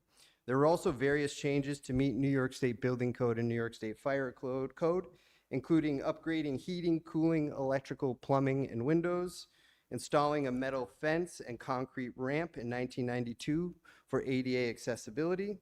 Front, rear, and side doors were replaced for ADA accessibility. Parapets of varying heights were installed on the roof to hide the existing mechanicals. And as you'll see here, there is a flat roof on this building, which is very contrary to the Georgian revival style of pitched roofs. These are all located in Exhibit D in our submission. The second point, we submit that the property does not meet the standards within 121 6A4. Again, HPC had conclusory statements with no record evidence that the property had an established and familiar visible feature of the Snyder neighborhood as a bank institution. We believe that the town board should also reverse that recommendation. Again, it was only the Bank of Snyder for 4 years until it was purchased by larger, more regional, and in fact, international banks. As previously discussed, there were numerous revisions, numerous expansions, including the drive-through, that eliminated the resemblance of the prior bank. Now this bank simply looks like a generic regional bank found anywhere in New York State and beyond, and we have submitted pictures of, in fact, other key bank locations that share this style. Just because it operated as a bank does not, since 1929, does not mean that it has established a visual characteristics that are familiar in the neighborhood. In fact, as you can see, the logos have changed. It is now a franchised bank. The surrounding area is in fact dominated by franchises: 7-Eleven convenience store, Sunoco, shopping centers, and other commercial uses. Most importantly, I would like to highlight that the town of Amherst, albeit discussing and contemplating this property in 1998 and 2017, did not include this property on the town's intensive level survey of historic properties. We would like you to reverse the recommendations of the HPC. Key Bank looks to continuing to work very closely with the town of Amherst and its community, providing employment opportunities as well as services to the residents. We're here to answer any questions, but I'd like to invite Lindsay up to just say a few words on behalf of Key Bank.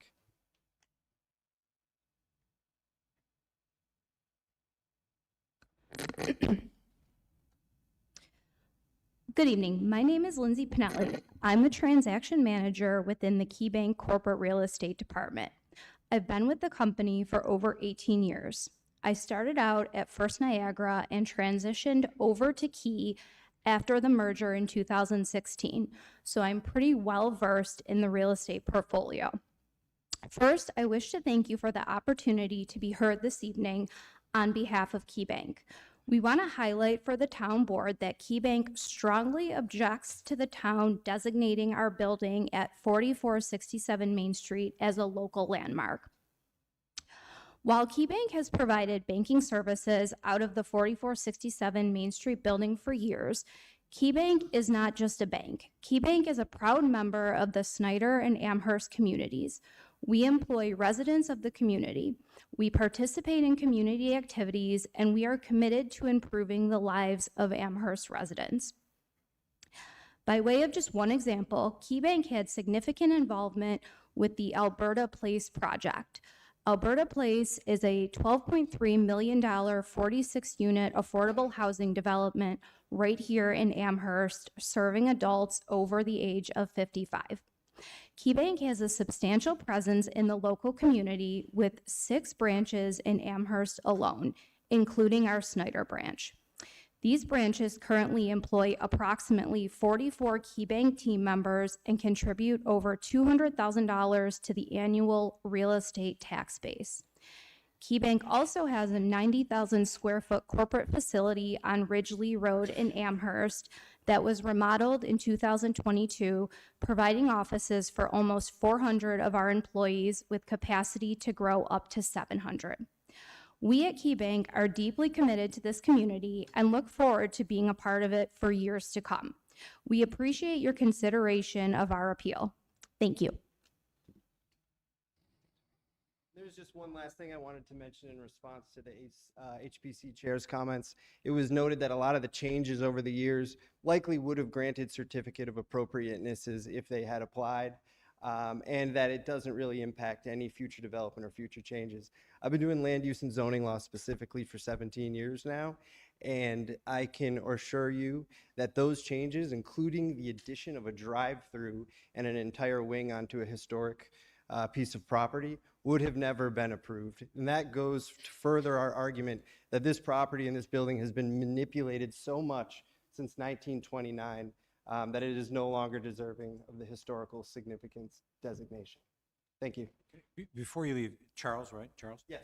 Did you request HPC designation, or they put your parcel up? We did not request HPC's designation. I understand it came from a resident of the town. Okay. Thank you very much. Brian, did you want to answer some of those questions?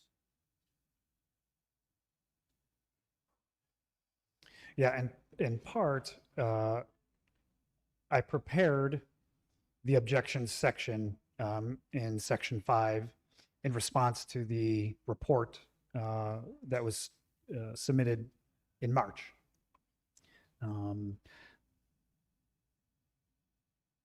I think the big thing to take away from this is that the Historic Preservation Commission, and again, I said it in the presentation, does not want to freeze the structure in 1929. And we understand the changes have been made to it, and that the changes have possibly allowed this location to continue on as a bank. And that's recorded in the record here. So Brian, let me ask you a question. Go ahead. This is designated HPC, this parcel of property, and KeyBank has 7 branches here. I want them to stay here for a long time. Let's say it doesn't. This parcel no longer is a bank. It's just a building, right? For example, KeyBank goes into foreclosure and this building's vacated. It's still historically designated, yes? Yeah, of course. Yeah, it would apply to the parcel. That's right. It applies to the parcel, not the business. Correct. So then any business looking to do business in this parcel would be tied to the historic designation. So, yes, and that is subject to exterior changes only, nothing on the interior. So if you were a company starting out, entrepreneur, and you bought the building and you're moving in that direction, say the roof went or the exterior windows were required, you'd have to go to HPC to get approval for the window updates. Is that fair? When an owner when an owner applies for a permit for the town of Amherst for alterations in level 1, 2, or 3, they go to the building department. It triggers a check box in the building department if it requires HPC review for exterior alterations on landmarked property only. As it stands right now, it's blue rated, so the only review that we have is under demolition of the entire building, which I would guess we would object to most likely. Of course, that is a hypothetical. So there's currently, I believe, 21 landmarked properties in the town of Amherst. We have had, I think, 2 over my term since 2021 that have come for alterations. We were able to work with the owner on a resolution rather than a change in material. Okay. So we are obviously willing to work with owners as well. So I will ask the board if they have any questions for Brian or regards to the HPC or anybody specifically for KeyBank who's here as well. Any questions for Brian or KeyBank? Charles? So I do, because Charles mentioned that they're, at one point, that they put in new doors. Oh, in 1992, they put in new doors and they upgraded the windows. I know one of the things that I've learned is, if they're original, we keep as much as possible close to the original one, certificate of appropriateness. So how does that factor in? Like, if we were to grant the landmark designation, they wanted to put new windows in, and the windows are not the 1929 window. Where does that get? How do we know if it matches what is currently in like, do we have to put that in the designation of like, hey, there's new windows from 1992 or whatever it is, or how does that work? That just for my own understanding. Yes, this is the opportunity to add to the record on your public hearing. We is with all public hearings, ask for additional information to be supplied. So everything that the board found to be historically intact was recorded in the architectural narrative and the various articles and things that were in the entire packet.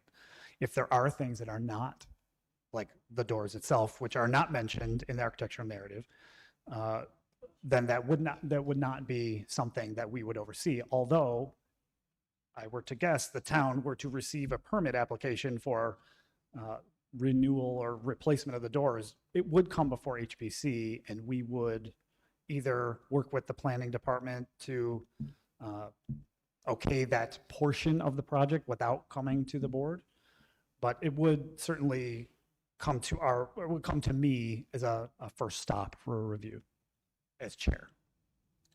I have two quick questions. Just, I just want to make sure I understand, just back to some of the criteria, just so I have a firm understanding. And I'm gonna use like a silly example just to ask a question, because I don't want to, like, it's the first one that came to mind, but I don't mean to like just diminish the importance of what we're talking about. But my question is, one, one of the criteria is like an example of this Georgian Revival architecture. Are there, well, this one's not the silly example, but are there like other examples of buildings that also are, I guess my question is, so for example, like I live in like a brick Tudor house. It's a brick Tudor house. There's a lot of brick Tudor houses in Amherst. Based on that criteria, would every brick Tudor house in the town of Amherst qualify as a historic property, being that they embody specific architecture of a specific style? If they were to be used as comparable resources to the resource we were looking at, could be. Like what So if there's another example of a property that closely resembles, let's say you said you live in a brick Tudor home. First of all, we would look at that resource. That's the primary resource. And then we would compare it to others like it in the neighborhood. It's potentially to create a landmark, a neighborhood designation instead of just a local designation for that parcel. I would say for each case, this is always the case, you look at the resource that is in front of you. I couldn't say every Tudor qualifies, and it's not possible to say No, that. I just get my question is like, the idea being that the criteria says it resembles the significant, I forget the exact phrasing, of a specific architectural style. Mm-hmm. So I'm trying to understand like where, I guess that leads my second question, which is when we talk about like history, historical, is there like a specific like, and again, I just don't know, is there like a specific time period or like window back of like, and this is like the silly example of when you're saying like visual thing, I was just thinking about the Denny's that's right next there. And I was like, that's like an iconic Denny's for driving down Main Street in the same way that I feel like the bank is. You know, I know it's closed, RIP Denny's. I see it there all the time. But I just made me think of that. And obviously, it's Denny's, it's stupid. But when you were describing it, it made me think of that. And so what is the sort of, I'm trying to understand where like the subjectivity comes in versus like the objectivity, I guess is kind of my real question. Yep. So when we take on a nomination request, we form a committee and then decide what are the factors that go into that, or into the remarks, into the record. So it was of the professional opinion of our board, which again consists of 2 architects, a planner, an engineer at the time, that we came to the conclusion that this was the architectural style to be assigned to this building. Yeah, well then I guess like my other question is just like, when we talk about like the visual distinctiveness of like a community, the other criteria that there's for this one, I'm just trying to again understand where like the subjectivity versus objectivity kind of comes in. Is like, is there a certain period of time that would look back and say, this has been a distinctive visual, part and character of this community? So for criteria 4, you mean, Yes, for the yes, visual, that's yeah, something I was the character, or visual feature of the neighborhood. Yeah. What we're going with is the 1932 Sanborn map, which I believe is in this slideshow. There it is. And we did an overlay. It's a historical photo from 1965. We did an overlay to find that the building dimensions hadn't changed from when it was constructed in 1929. So what we are saying is that portion, the 1929 portion, is the familiar visual historic feature that is recognized here in this nomination. And that the 1960 edition, which is creates the L shape, was done very well. We're recognizing that it was done very well, but not the area of significance which we are setting at 1929. That's in the landmark nomination form. Yeah, I guess I'm just trying to understand the context of like what you're talking about at your beginning of like, these are the criteria of which we have to sort of, trust your judgment and rely our judgment on as well. So I'm trying to understand, like, again, represents an established and familiar feature or visual feature of the community. To me, like, Denny's is an established and familiar visual, and I'm not trying to like be like You could nominate it if you'd like. Yeah, well, that's my question. Is like, Sure. But I'm just trying to understand like the subjectivity of it. Like, where is the like? Is there like certain? I just don't understand. I guess we could talk about this later. I just I don't want to it's not speak. specific to this building. It's more general, so I don't want to like take up too much time with it. So we could talk about it like later. But I'm just trying to wrap my head around these criteria. I don't want to speak for other residents. I imagine that they have seen other historic resources be demolished in and around that neighborhood. That is my assertion. This is an established visual feature that has not. Got it. And I believe that's where That's what you're looking for. Yep, that sounds good. Thank Thank you. Any further questions for Brian? Super sorry. Do you have anywhere that I could like Google what a typical Georgian revival looks like? Just to compare, because I have no idea. And so I believe what you say, I believe what Charles said, but I'm like, I don't know what makes Georgian revival, and if there's a reliable place that I could look. I don't want you to like have to tell me right now, but that would be helpful because I don't know. No, the National Park Service has preservation briefs online. There's many of them that go through, and you can research architectural styles and things. And this is commercial. This is not a residential Georgian style, which is different. This is a commercial style. All right. I am going to ask the audience if they have any questions or comments with regards to Resolution 2026-550. If you do, I'd ask you to please come to the podium, state your name and address for the record. Hi, Haley Wright of Hamilton Drive. Good evening, Supervisor and members of the Town Board. My name is Haley Wright, and I serve on the Town of Amherst Historic Preservation Commission. I'm here to convey and to stand behind our Commission's recommendation that you designate 4467 Main Street, the former Bank of Snyder, as a local landmark. I want to speak first about process. Chapter 121 of our town code charges this commission with a specific job: to identify significant historic resources, to apply the criteria the code sets out, to hold a public hearing, and to make a recommendation to you. On this property, we did this job carefully and completely. We opened a public hearing, we received and reviewed the full record, including the objections submitted by the property owner, and we weighed it seriously. We measured this building against the 5 criteria in section 121-6A, not 1 or 2 of them, but all 5. We found that it exemplifies the special character of Snyder's economic and social history, that it is identified with events significant in our local history, that it embodies the distinguishing characteristics of Georgian revival design, that is an established and a familiar visual feature at Main and Harlem, and that it continues to yield information about how Snyder grew. A building can meet just one of those criteria and qualify for designation. This, however, meets multiple criteria. We did the work the code asks of us, and the record supports designation. I respectfully ask this board to accept our recommendation that designates 4467 Main Street. Thank you. Thank you very much. Next speaker, Mr. Herman. Craig Herman, Oak Grove Drive. I would strongly support this nomination. So much in our town has been destroyed over the years, and this is an iconic building at the corner of Main and Harlem. When you think of Snyder, it's probably, someone said Snyder, New York, this is the first building they probably would think about. They wouldn't think about the gas station across the street or that bagel shop. It's the bank. It's iconic. It's been there since 1929, and it does fit the criteria. If you look at the front of it, it basically has not been altered since that time. The windows appear to me to be original, and it has the same brick facade. And the important part of the building is that part facing Main Street, and that part is unaltered.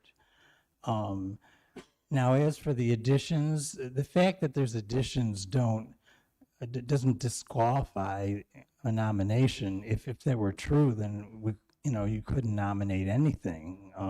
Usually over the years, there's some alterations in buildings that uses change. This building, obviously, they had to expand, and that's fine.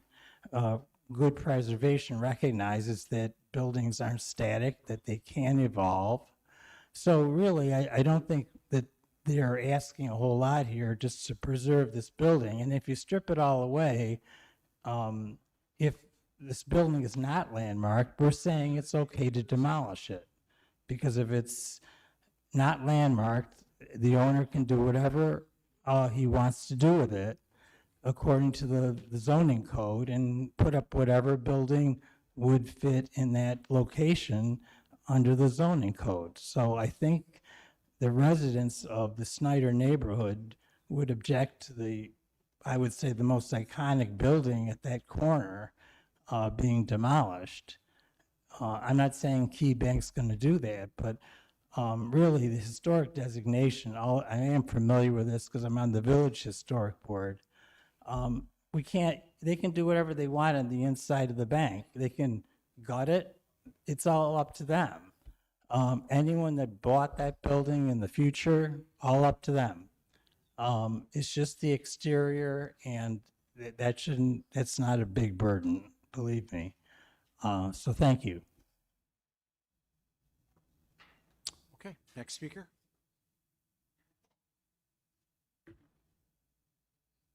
Hello. Hi, ma'am. Hi, good evening. Thank you for giving me this opportunity to speak. My name is Susan Fenster. I live on Columbia Drive in the Village.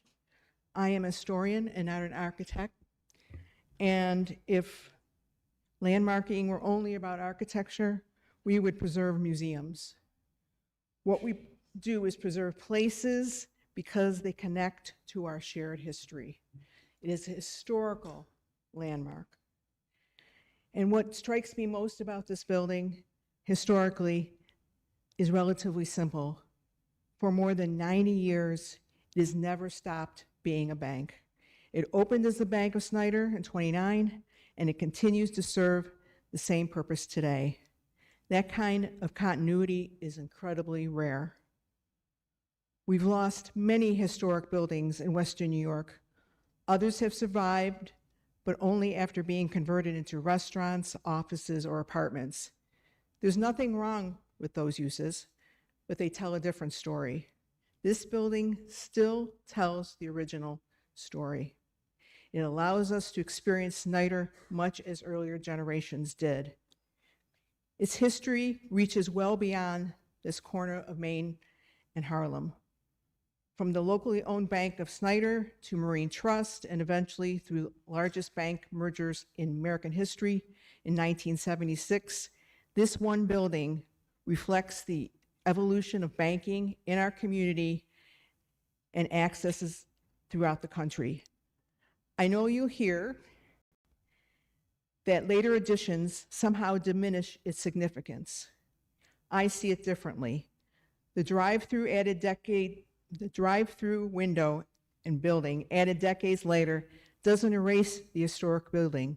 It simply reflects that the bank continued to adapt while remaining what it has always been. Historic buildings are subject to evolve. Landmark designations recognize that reality while ensuring future changes are made thoughtfully. The idea that we don't put smoke detectors in a building because it's historic is beyond words. In the end, landmarking asks a simple question: has this building earned its place in our community story? I believe that this one unquestionably does.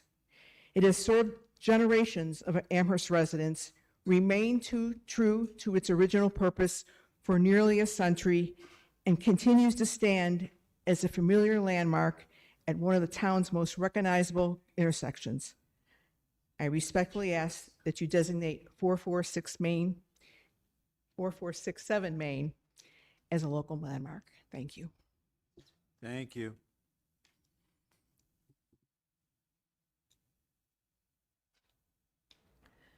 Good evening. My name is Patrice Hanat.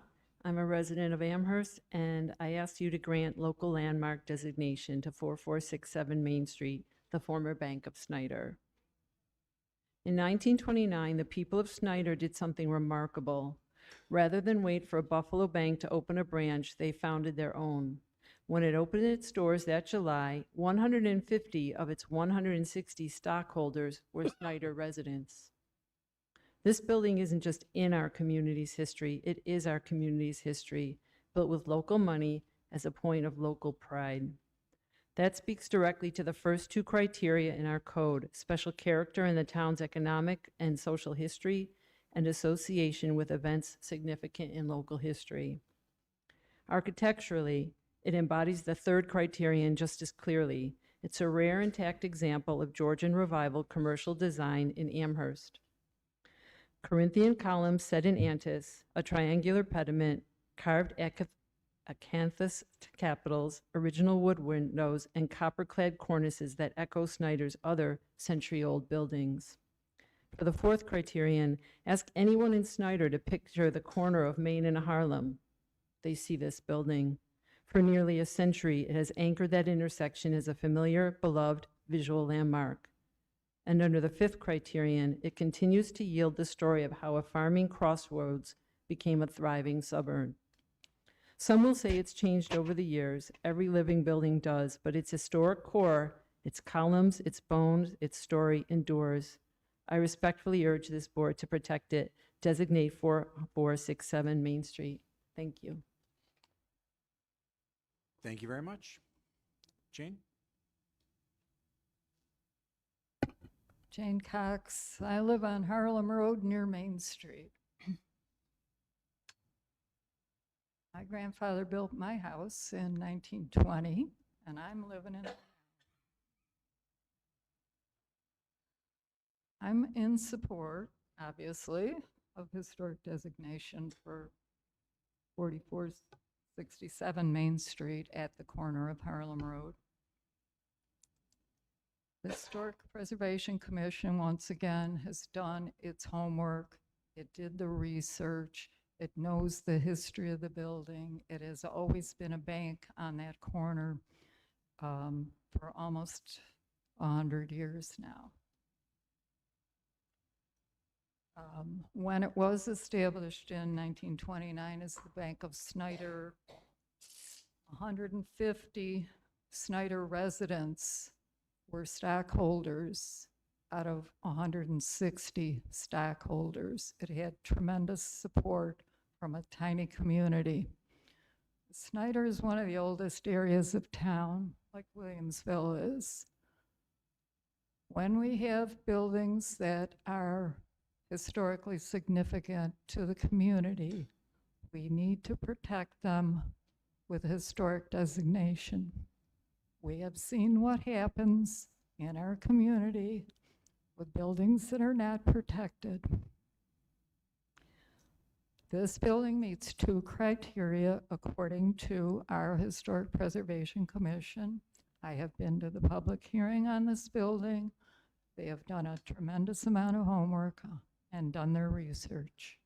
They are recommending, and this particular recommendation has been pending for more than a year now. Can we please move it forward and get the blessing of the town?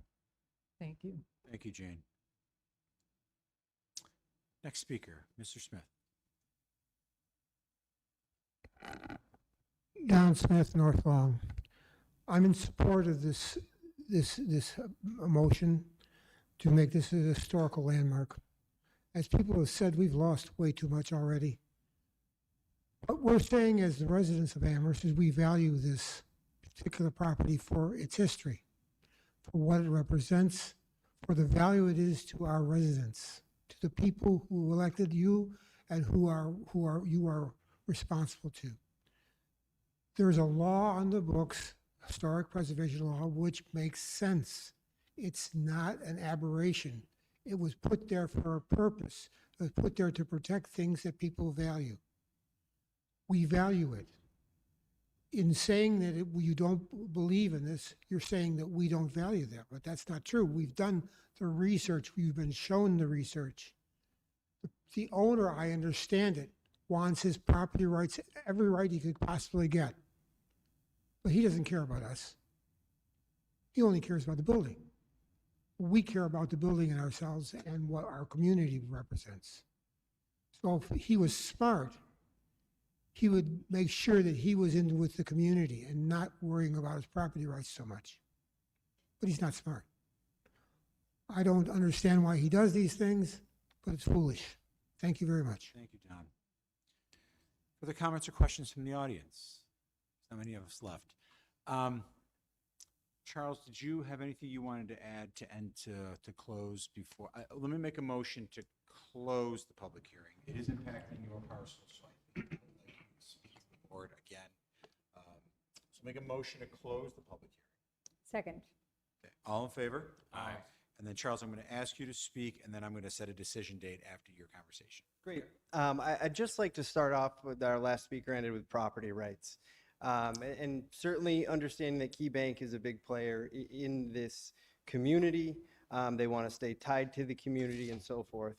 But as a property owner, zoning regulations, historical preservation regulations, they're what we call in derogation of New York State common law, meaning they are, every time you regulate a piece of property, you're taking a property right away from that landowner and you're putting it in another bucket. So they're very strictly construed.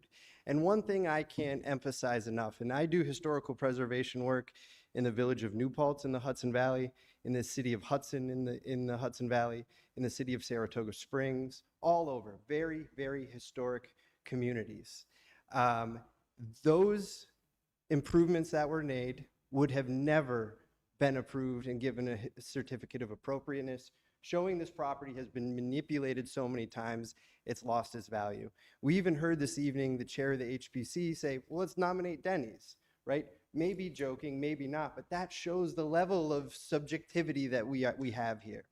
And so I would just leave you with the fact that this property has been manipulated over the years. It has lost the architectural style. There's a lot of reference to the Bank of Snyder. Certainly that was an important moment in time. It lasted in this building for 4 out of 90 years. The remaining majority of the years, it was a regional, franchised, large bank, which is similar to the franchised community and commercial area on Main Street that it surrounds. So it is vitally important to the property owner that this designation doesn't go through. If it wants to stay a bank in the future and the town wants it to stay a bank in the future, you can regulate that through zoning, not through historical preservation. Banks are always going to be a permitted use on this site. So are several other commercial uses. But those other commercial uses might not be able to go into this property because of the levels of scrutiny required for a certificate of appropriateness. Let's say in the future Key Bank is no longer there and a small business wants to go in. I see this all the time. Small businesses don't have the money to hire the experts and hire the consultants to go through the certificate of appropriateness process. Instead, they'll look elsewhere. So thank you very much. And if you have any additional questions, please let me know. Thank you very much for holding out to the last of our 8 public hearings. That's hope you're not driving back to Albany tonight. We have fantastic hotels here in the town of Amherst. Yes, we do. And Brian, I want to thank you for making that presentation from HPC. Thank you very much. Statement? Sure you can. Thank you. Let me close where I began. This commission is not an outside interest group. It is a body this town board appoints, comprised of members who meet the professional standards written in the town code, and is reflected in the Secretary of Interior Standards, 36 CFR Part 61. What I have presented tonight represents months of work by the commission, assembling the nomination, examining the primary sources and records, maps and articles, reconciling 3 separate surveys, weighing the architectural evidence, and testing it all against the criteria in section 121-6. We did that work carefully, and we did it because the town asked us to. Thank you. Thanks, Brian. So what I'll say before I set a decision date is this is one of the things this town board has to grapple with, right? The HPC's recommendation against what possibly could be future use of a bank on Main. I mean, as much as I think Key Bank is solvent and will be around for a long time, we cannot just live in the now and pretend that Key Bank will be here in perpetuity. It's changed over 7 or 8 times since Snyder Bank 100 years ago. So this is one of those things that the town board's going to wrestle with, go back and forth. I would say to both Brian and Charles from Key Bank, and I would encourage my board, if they have further questions, to reach out to the two of you. You both make compelling cases on why your argument kind of fills what you're trying to say with regards to building rights and historical preservation. So I want to thank the both of you both for lasting to the 8th public hearing, but for your spirited arguments. Thank you so much. So I'm going to make a motion to set a decision date for Resolution 2026-550 for August 10th. Is there a second? Second. All those in favor? Aye. All right. We have no further development review actions. We have no personal appointments to boards or committees, which takes us to our first round of public expression. Many of the, I think, names I see here have left. So Don Steinsholt, is Don here? Next, our name is Tom Weisbeck. Tom Weisbeck. As Tom makes his way, Supervisor, if I may, I do just want to clarify my comments from earlier. It has been an incredibly tough 2.5 years on this board, but for every disingenuous or obstinate, irrational, whatever we want to say type argument at me, I do want to notify that there have been numerous other wonderful people in this town that I've gotten to meet through this job. This is a town that I love and deeply care about. And so even on the hard days, I do think it's worth it. My husband, who is a saint, would support me doing whatever I wanted to do, which is wonderful, and only people like that should you be married. But I want to just clarify that I love this town very much, even on the hard things. And Tom, I literally spoke about you earlier this afternoon, like, where has Tom Weisbeck been? I hope he's okay. Truly, my colleagues can confirm. Well, I thank you for thinking of me. Appreciate it. I appreciate it. Well, I'm here about the data center that they're at UB. It's going to be finished in 2028. I'm just giving you the knowledge. I don't know if you even care about it because it's a state project. I thought the town should be part of that decision of putting a data center in Amherst, New York. You're thinking about putting all those apartments right in North Forest. Those people be affected by the noise.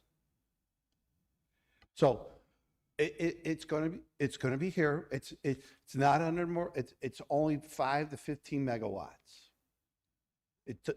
And because it's a state property, it's our money, your taxes, right? Everybody in town of Amherst, the whole state.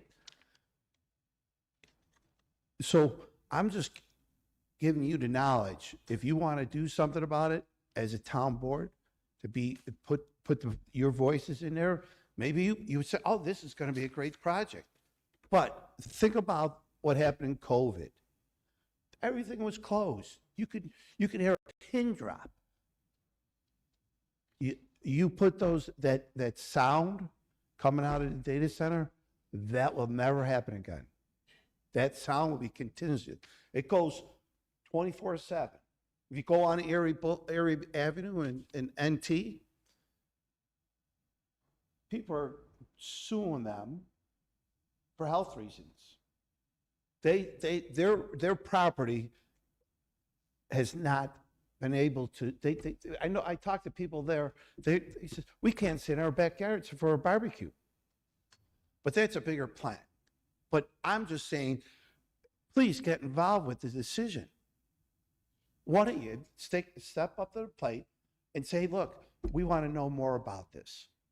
Can we? They're projecting it's going to be done in 2028. This moratorium in New York State doesn't stop it because it's state property. State's going to sponsor it. But what happens to the neighbors? You hear the noise, you get the pollution, possible health risks from this, the water consumption, the pollution.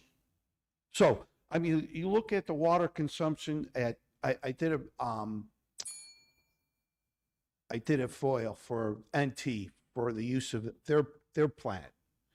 I mean, it's a good moneymaker for the water authority, but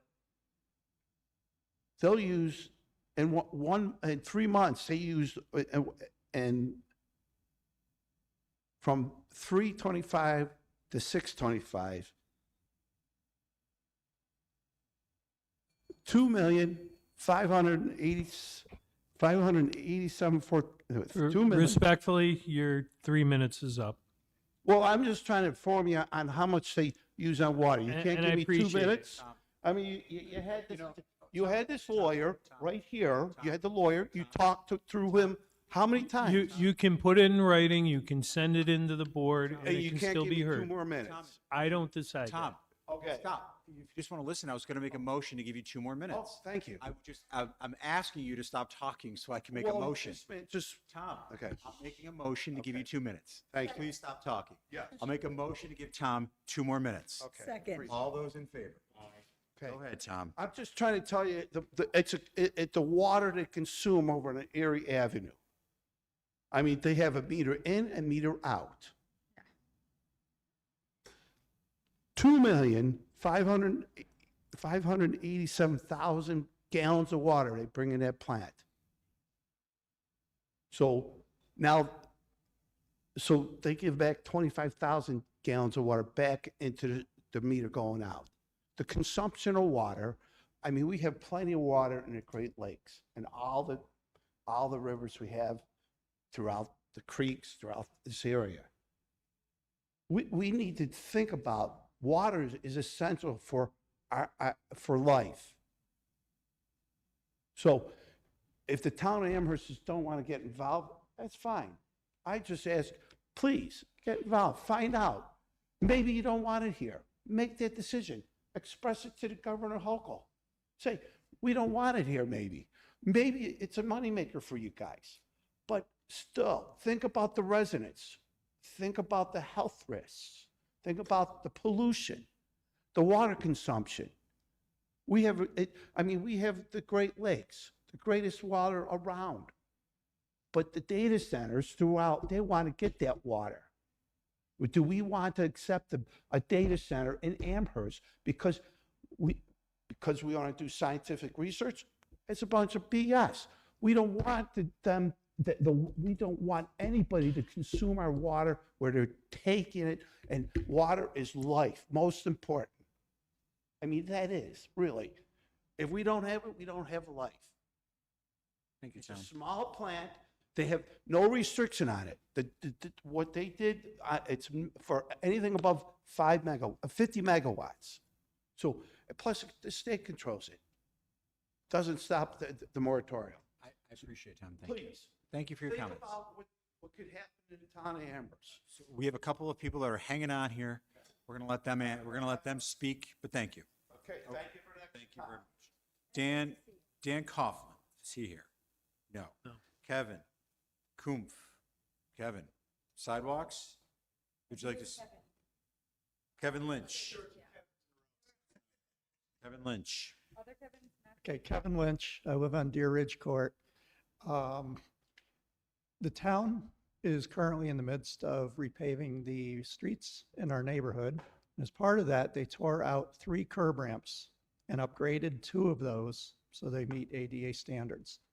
The 3rd ramp that they did not replace comes in at the end of Deer Ridge Road off of Heim. Now, our subdivision is directly across the street from Heim Elementary, Heim Middle Schools, and that there is a single sidewalk along Deer Ridge. And currently that sidewalk comes down to a T intersection. Now it turns the corner and it takes you around a dead-end court, which is where I live. And instead of replacing that curb ramp, which was improperly installed because it didn't have a corresponding curb ramp to go to, so instead of installing a proper curb ramp, they just took out the one that's there. So now kids are forced to, children and walkers are now forced to cut down a driveway, walk down Deer Ridge, and either step over a curb to get to the sidewalk on the north side of Deer Ridge, or walk in the street to get down to further into the neighborhood. It's a very unsafe situation that the town has created. Instead of installing a corresponding curb ramp on the other side of the road, they just chose to eliminate one. And it's, it's forcing people into the streets. It's forcing people to use people's driveway as a means to get to the street because it's just dirt and grass right now. And I think the town needs to look at that. It goes back to the issue of walkability. I was told by the supervisor of the crew that removed it, that they removed it because it does not meet ADA standards by not having a corresponding ramp on the other side of the road. Told me, it's important for blind people. Yes, it is, visually impaired people, but I'm not aware of any visually impaired people in the neighborhood. But there are probably 10 to 15 kids that use that ramp every morning, every afternoon, going and coming to school. There's numerous walkers in the neighborhood, myself included, who use that ramp to get off the sidewalk and continue going. I think the town needs to look at the situation. I sent emails to Mr. Floss. I sent email to Mr. Davis as the town board liaison to the highway department. I have not heard back from either of them.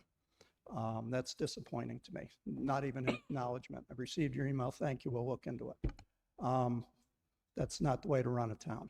So I know other residents in the neighborhood have spoken to the highway department. I don't know if they've gotten responses. It's affected the neighborhood as a whole, and I think the town needs to step up and start looking at the impact of people other than visually impaired people who don't exist in the neighborhood and look at everyone else who's using this facility. Thank you. Thank you, Kevin. Bonnie McPeak.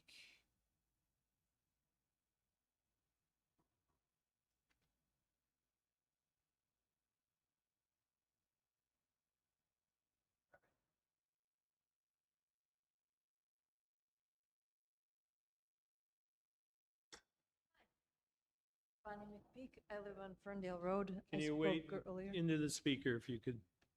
Hi, Bonnie McPeak, Ferndale Road.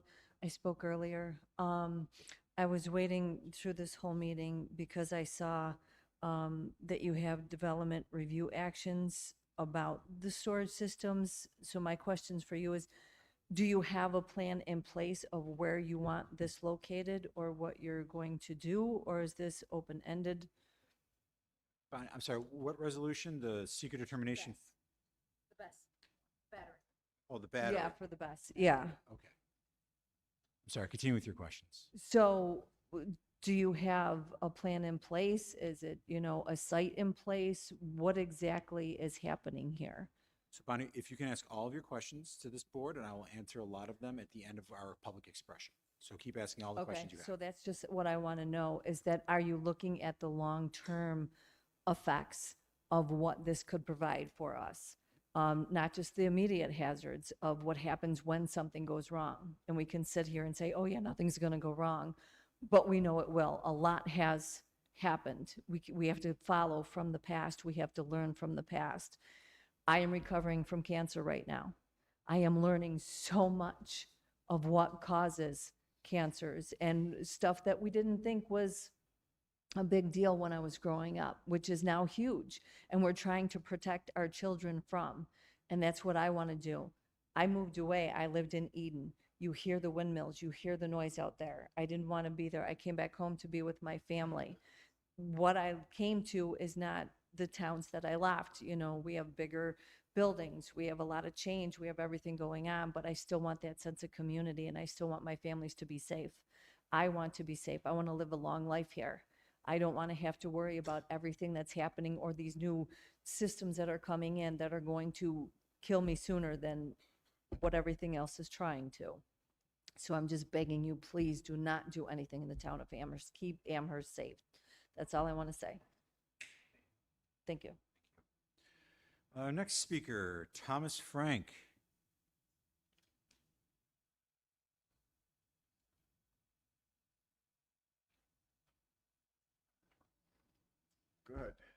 Thank you.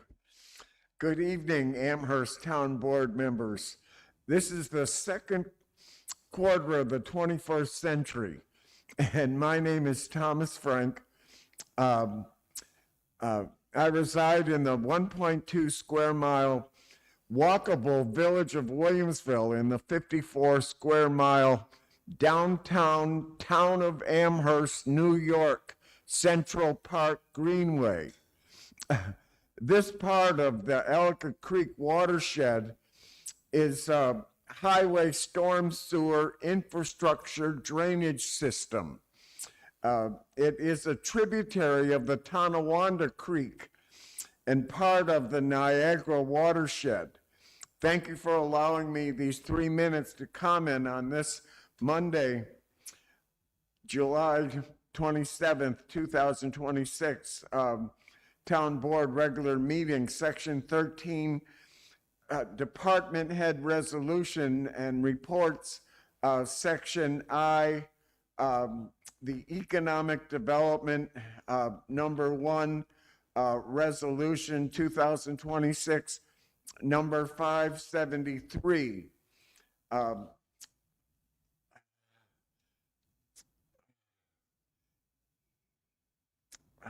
And that authorizes Supervisor Sean Levin to submit the EPF grant application funding permit for funding Peanut Line multi-use trail. And I have 3 comments on the federal finance of the Rails to Trails legislation context of that project, of the Peanut Line, of this Peanut Line project. It is based on the same legislation that the Lehigh Valley Rails to Trails adopted of the discontinued railroad, as far as the adaptive reuse of the Lehigh Valley Railroad track in the track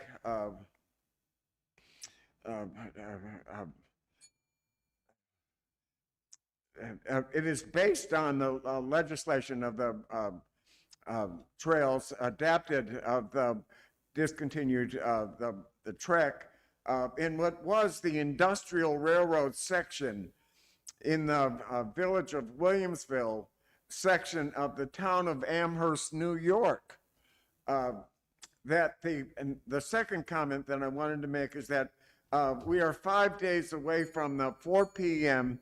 Friday, July 31st deadline of my or our 5-year, $10 million CFA REDC. I'm almost done. You're okay, Tom.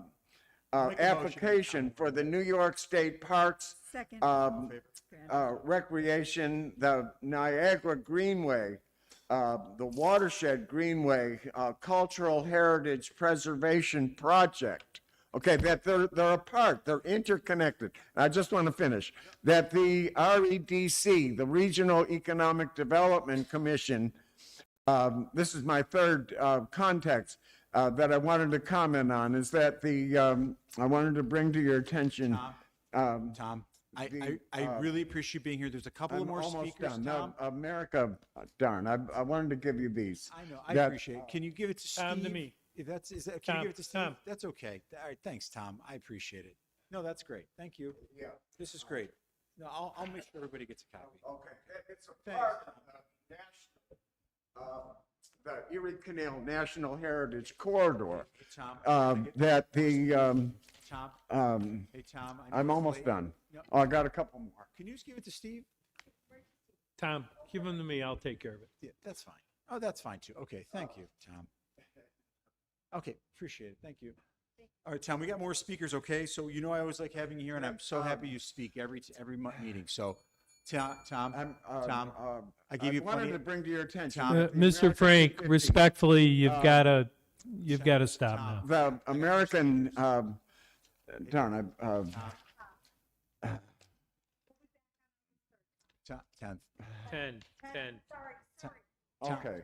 I appreciate you, Tom. I always thank appreciate you. coming here. Thank you very much. As far as having the architect, as far as the building, I got some other speakers, okay? the boiler house for the environmental economic education facility. So I'm going to start calling other speakers up, okay, Tom? Thank you, though. Okay, we're talking about the connection. I just want to bring to your attention, on August 1st, they're going to have the 300-year anniversary of the French Fort Niagara. Okay, and this is a part of... Tom, I got other speakers, okay, man? I Okay, really I'm appreciate looking it. forward to meeting with you August 10th. because... We'll see Okay, you on the great. 10th, okay? We're talking about, Thank you, Tom. it goes through 2050, and it's going to have between a 250 and a $500 million economic impact on the region. I'm going next Great, speaker. thank you. Is And Andrea the Morganti peanut line here? is part of it. Is Andrea Morganti here? Okay. Dave Kanuski. Thank you. Bill Schickling. Julie Van Lente. Spike Meritus. Ray Barry. Ray Herman. And Paul Bartlett. I knew it had to be you, Paul. I knew it had to be you. You made it.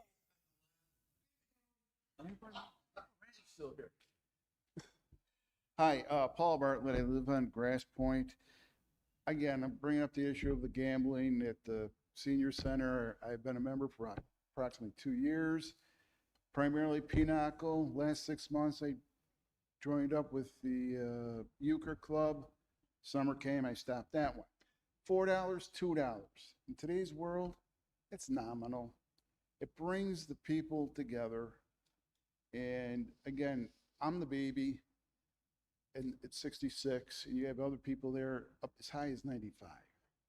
If you would come down and just maybe sit for a while, 5, 10 minutes, and see the joy these people have to come, get out, spend their $4, maybe win $12 and go home. Myself, if I win the $12, I put it aside. It's going to pay for the next 2 times I come. It goes around and around the money. Nobody's getting rich on it. My understanding was that this legislation was passed behind closed doors. No explanation was presented. They came in, told us there's no more gambling. Why? Well, this. Other communities are looking at it. Other communities haven't done anything like this. It's sad to see that, we have to keep coming and coming to bring this up. Again, I think if board members, the attorney just came, sat, saw what goes on, see the community of these people together, their friendship, mutual respect for one another. You've got the golf club, the men's senior club, $103 to join. The checks are made out to the senior center. They're collecting $12,000 approximately or better to play in this men's senior center golf club. They pay $5 closest to the pin, two times a week, 3 times a week. That's gambling. That's still going on. They're having fun. You're scrutinizing. You can't cherry pick which group you want to penalize and not penalize. And again, I think if you come out there, sit down and see what actually happens. My understanding, again, hearsay, was that this bill was passed, legislation, resolution, based on an event that occurred at the center, a non-sanctioned event that had been going on for a while, involving cards. An altercation occurred. Okay. The Euchre Club, the Pinochle Club, it's been around for 20-some years. A couple of these people that I play with twice a week, they've been coming since the doors got kicked open there. Again, they like to come. Nobody's getting rich. It's kind of senseless. You're taking away their sense of enjoyment, and some of these people have stopped coming. It's sad. They're staying home now instead of coming out and being a part of the community. And that's what that is. The senior center is a community center for people to come out, enjoy themselves. They're there for 2 hours. Some come for lunch, walk down the hall the best they can, some of them. Sit there for 2 hours, 2.5 hours for some enjoyment. And again, if in fact this legislation was passed behind closed doors, no explanation offered to the public, to the people there who play, do the same thing. Rescind it behind closed doors without, don't provide an explanation, just say, hey, guys, go back to doing what you want. And also, why don't you put in somebody at the center?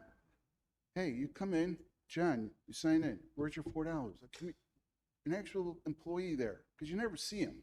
I've never seen an employee there. Thanks, Paul. A check and balance is what I'm saying. All that money is paid out every week. Nobody makes a thing. Paul, thank you very much for being here. Thank you. James Day. And then we have Danielle Willow.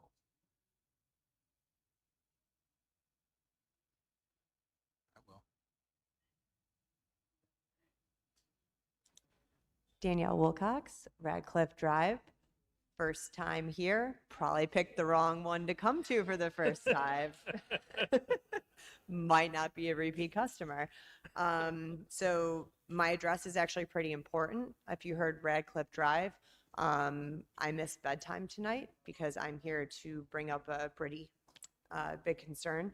So I'm a new mom of 9-month-old twins. And what happened around the corner, probably about a month ago now, armed robbery of 2 cars. One they didn't want, I guess. The other one they took. The owner on Woodshire South found magazines with the car they didn't take, and also with the one they did in the garage. And then the shootout that happened in front of your police station on Audubon Parkway, because a guy caught the guy stealing his car and the guy shot back. So as you can tell, I came from my job right here, 7 o'clock. I actually thought I was going to be late, sadly mistaken. So I get up very early in the morning, whether it's to catch a flight or to have a 4-hour drive in front of me. What I don't want to come out to is a crime in progress, whether it's on my own vehicle or a neighbor's vehicle, and not get to put my boys to sleep. So I guess I kind of see how this is working. We ask some questions and you guys respond. So is there anything being done about this? If there is, I would love to know what the plans are. I like to think that incentivization works. So if somebody is de-incentivized to do this, whether it's upholding 25 years, I think is the maximum for a grand larceny, armed robbery, whatever you want to call it. That would really, mean a lot instead of the maybe show up for an appearance ticket, whether that's in the city of Buffalo, where I think most of these people are coming from, or at least from what I've read. But I'm just hoping that something's being done, because now I have kids, so now I'm not just thinking about myself. So I would like to be able to get home to them. Thank you. Any other speakers for this round of public expression? Jane? Okay. Jane Cox, Harlem Road.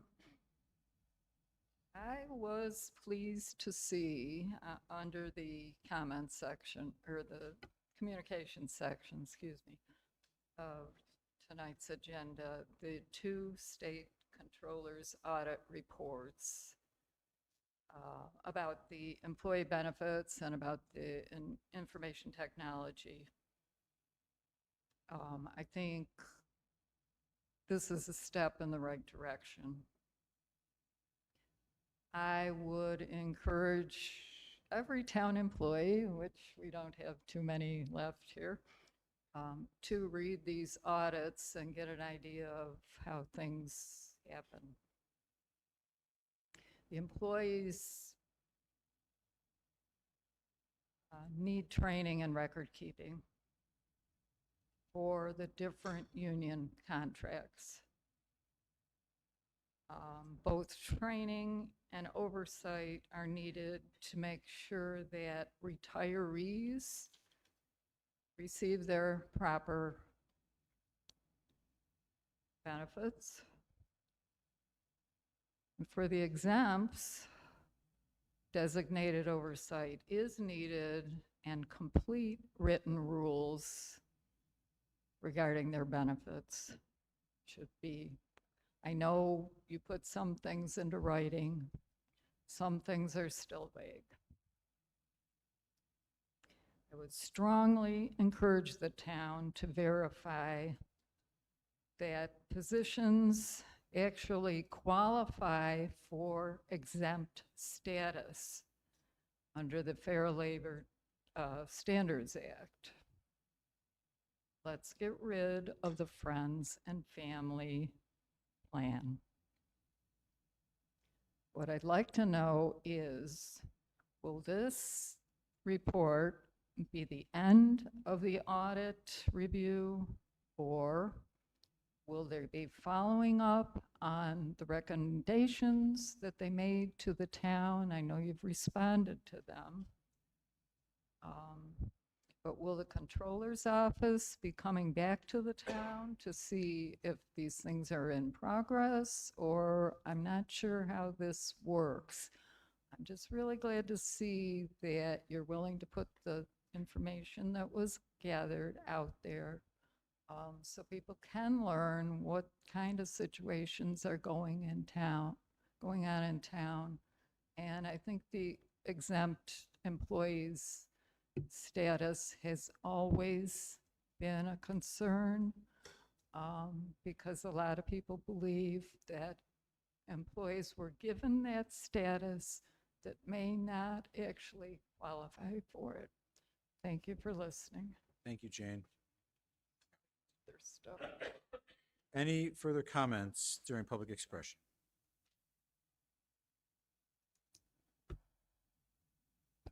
Surprise, surprise here, Don Smith.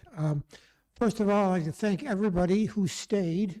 That shows some ability for strong stomachs. That's great. It's great to see everybody at least giving it a good old try. I'd like to reiterate the audit report information. It's very interesting. I encourage everybody from the town who's a taxpayer to read the audit report and find out where they fit in their position relative to what the audit report findings are, and the responses provided by the town board in that report, and the responses to their response in the audit report. It's a lot of stuff there. So it's a triple threat type of document. I'd like to thank everybody again for understanding that what we try to do here is try to do the benefit for the town as defined by its residents. Okay, and I'm saying, not saying that you're not doing it, but I'm saying it's not a bad idea for us to remind you of that from time to time, because you can lose it. And finally, if it comes to the IT department, I know probably everything there's possibly to know about it. Okay, I was on the advisory committee for 13 years. When I first came into the job in 2012 or so, my first comment was the IT technology was the greatest 1990s technology I'd ever seen. Okay? And it really hasn't changed that much. It hasn't grown. It doesn't really move that way. That's not how the town works. That's what I do know. It's how the town works. So if you need any help, I'm available. If you don't need any help, tell me to get lost. Thank you. Thanks, Tom. Any further comments for public expression? I'll make a motion to close public expression. Second. All those in favor? Aye. We'll make a few comments, answers to the following inquiries during public expression. We'll start from the top. With regard to the data center for Tom Weisbeck, Town of Amherst, UB is in the Town of Amherst, but UB is a state entity. I don't have any jurisdiction. I don't have any authority of what UB does or doesn't do. It's a state agency. In terms of where the rubber meets the road, local government is it. Federal, state, county, local. And the policies from the federal, state, and county work their way down the river and impact us directly, and we are solving the problem in front of us. With that being said, I have no oversight of the UB SUNY system. That's a state product. What they do in their footprint is up to them. I have no jurisdiction at all with what they decide to do at UB. With regard to, I see Kevin left, I would speak to that.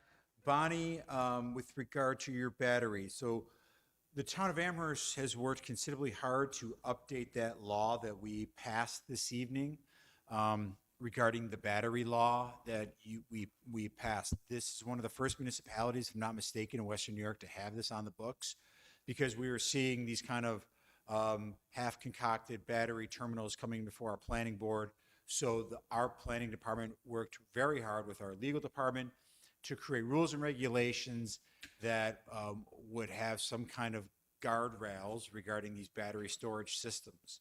I recognize where you're coming from in terms of the fact of the technology moving fast, but this is the start of the process, because as we're seeing with, say, data centers, that moved very fast, very quick, so much so that the governor had to create a moratorium on them immediately. The town of Amherst is trying to do their best to get ahead of this, and what we're seeing is that, especially with the energy consumption of data centers or EV vehicles, that the grid that provides air conditioning in hospitals and all sorts of electricity is at max capacity. So this battery storage is a way to alleviate the grid as best they can to draw energy during non-peak hours and store it properly.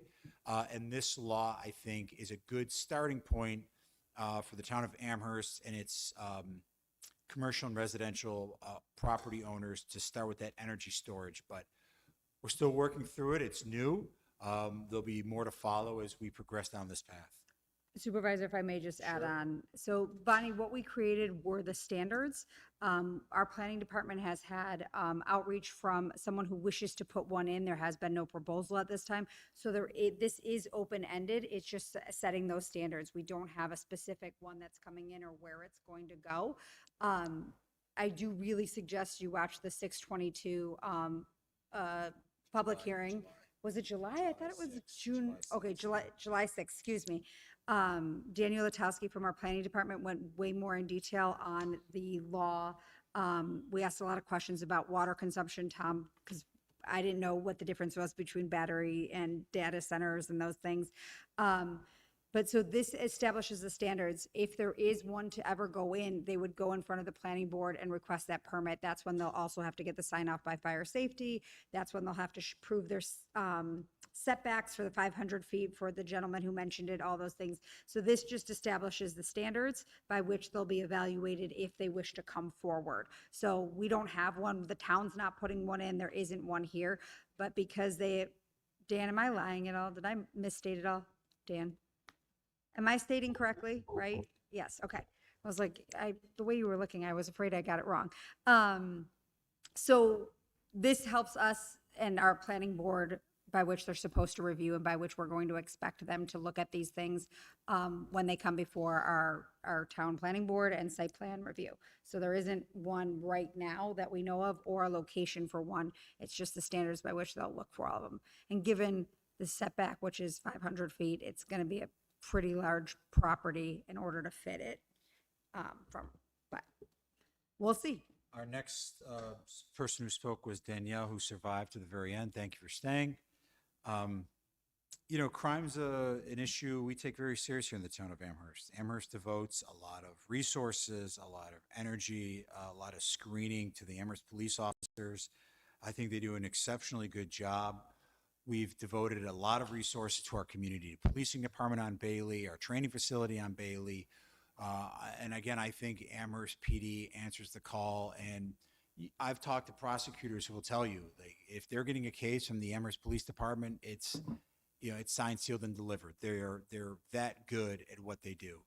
However, this board, as the Amherst PD, has no jurisdiction on sentencing. That's not our role. We devote our resources to the Amherst Police, who do their best to deter and to arrest people for crimes committed against residents in this town or property in this town. But when it comes to prosecution, that's the Erie County District Attorney. And when it comes to sentencing, that's depending on the judge or judicial branch. That's not really our role. But the town of Amherst is committed to making sure we have strong police officers and a strong community policing program. If you're here if you have a day off and you come to Music on Main, they're walking up and down the street, engaging with residents, but also keeping an eye on things getting out of control. They do a great job for us. I'm very proud that they consistently have a high bar and even to be in the department. So the screening process is high, the caliber of person is high. So on the flip side of that, what happens after they interact with a person or make an arrest, that's not on us or the Amherst Police. There's nothing we can do about it. I know it's not the answer you want to hear, but that's just the answer. With regards to Jane Cox and Don Smith, I said in my press release, I thank Tom DiNapoli for addressing many of the limiting factors that have caused us to be in this situation with regards to his audit. We have this board, as of January, has put in lots of protocols in place to, we anticipated some of these responses to Tom DiNapoli's audit, so we've adjusted some policies and procedures to mitigate his findings, right? His findings were, we didn't have an exempt policy. Guess what? We have an exempt policy. We have a timekeeping system coming on board. We have anybody who's getting a stipend is required to have a signature, a description of what they're doing to receive that stipend. So this town board, as well as many of the departments in this town, took that audit very seriously. We are doing everything we can to resolve some of his findings, but that will be on us to do, but that's our job as members of doing good government on behalf of the people of Amherst. So that audit was taken very seriously. I met with the auditors, I listened, took notes, and we've implemented policies in real time to mitigate some of their findings. That is the close of public expression. Did I close public expression? Okay. So with that being said, we're still here. We have a consent agenda, so I will ask the town clerk to call the consent agenda. Councilmember Kavanaugh, 1, 2, 3. Town Attorney, 2, 3, 5. Town Clerk, 1 through 7. Building Maintenance, 1. Controller, 1, 2. Contract Compliance, 1, 2, 3. Economic Development, 1, 2, 3, 4. Engineering, 1, 2. Highway, 1 through 5. Human Resources, 1. Information Technology, 1, 2. Planning, 1. Police, 1, 2, 3. Senior Services, 1, 2. Sewer Plant, 16, 1, 2, 3, 4. Youth Rec and Recreation, 1. Communications, 1. Received and filed, 2. Received and filed, 3. Consent, 4. Consent, 5 through 9. Referred to attorneys. Public Improvement Permits, 1. Consent. All right, I'll make a motion to approve the consent agenda. Second. All those in favor? Aye. Moving on to Resolution 2026-555, Northtown Center of Amherst Ice Resurface Replacement. I'll make a motion to approve that resolution. Seeker. I'll make a motion to approve the seeker, the negative declaration seeker for Resolution 2026-555. Second. All those in favor? Aye. With seeker approval, I'll make a motion to approve Resolution 2026-555. Second. All those in favor? Aye.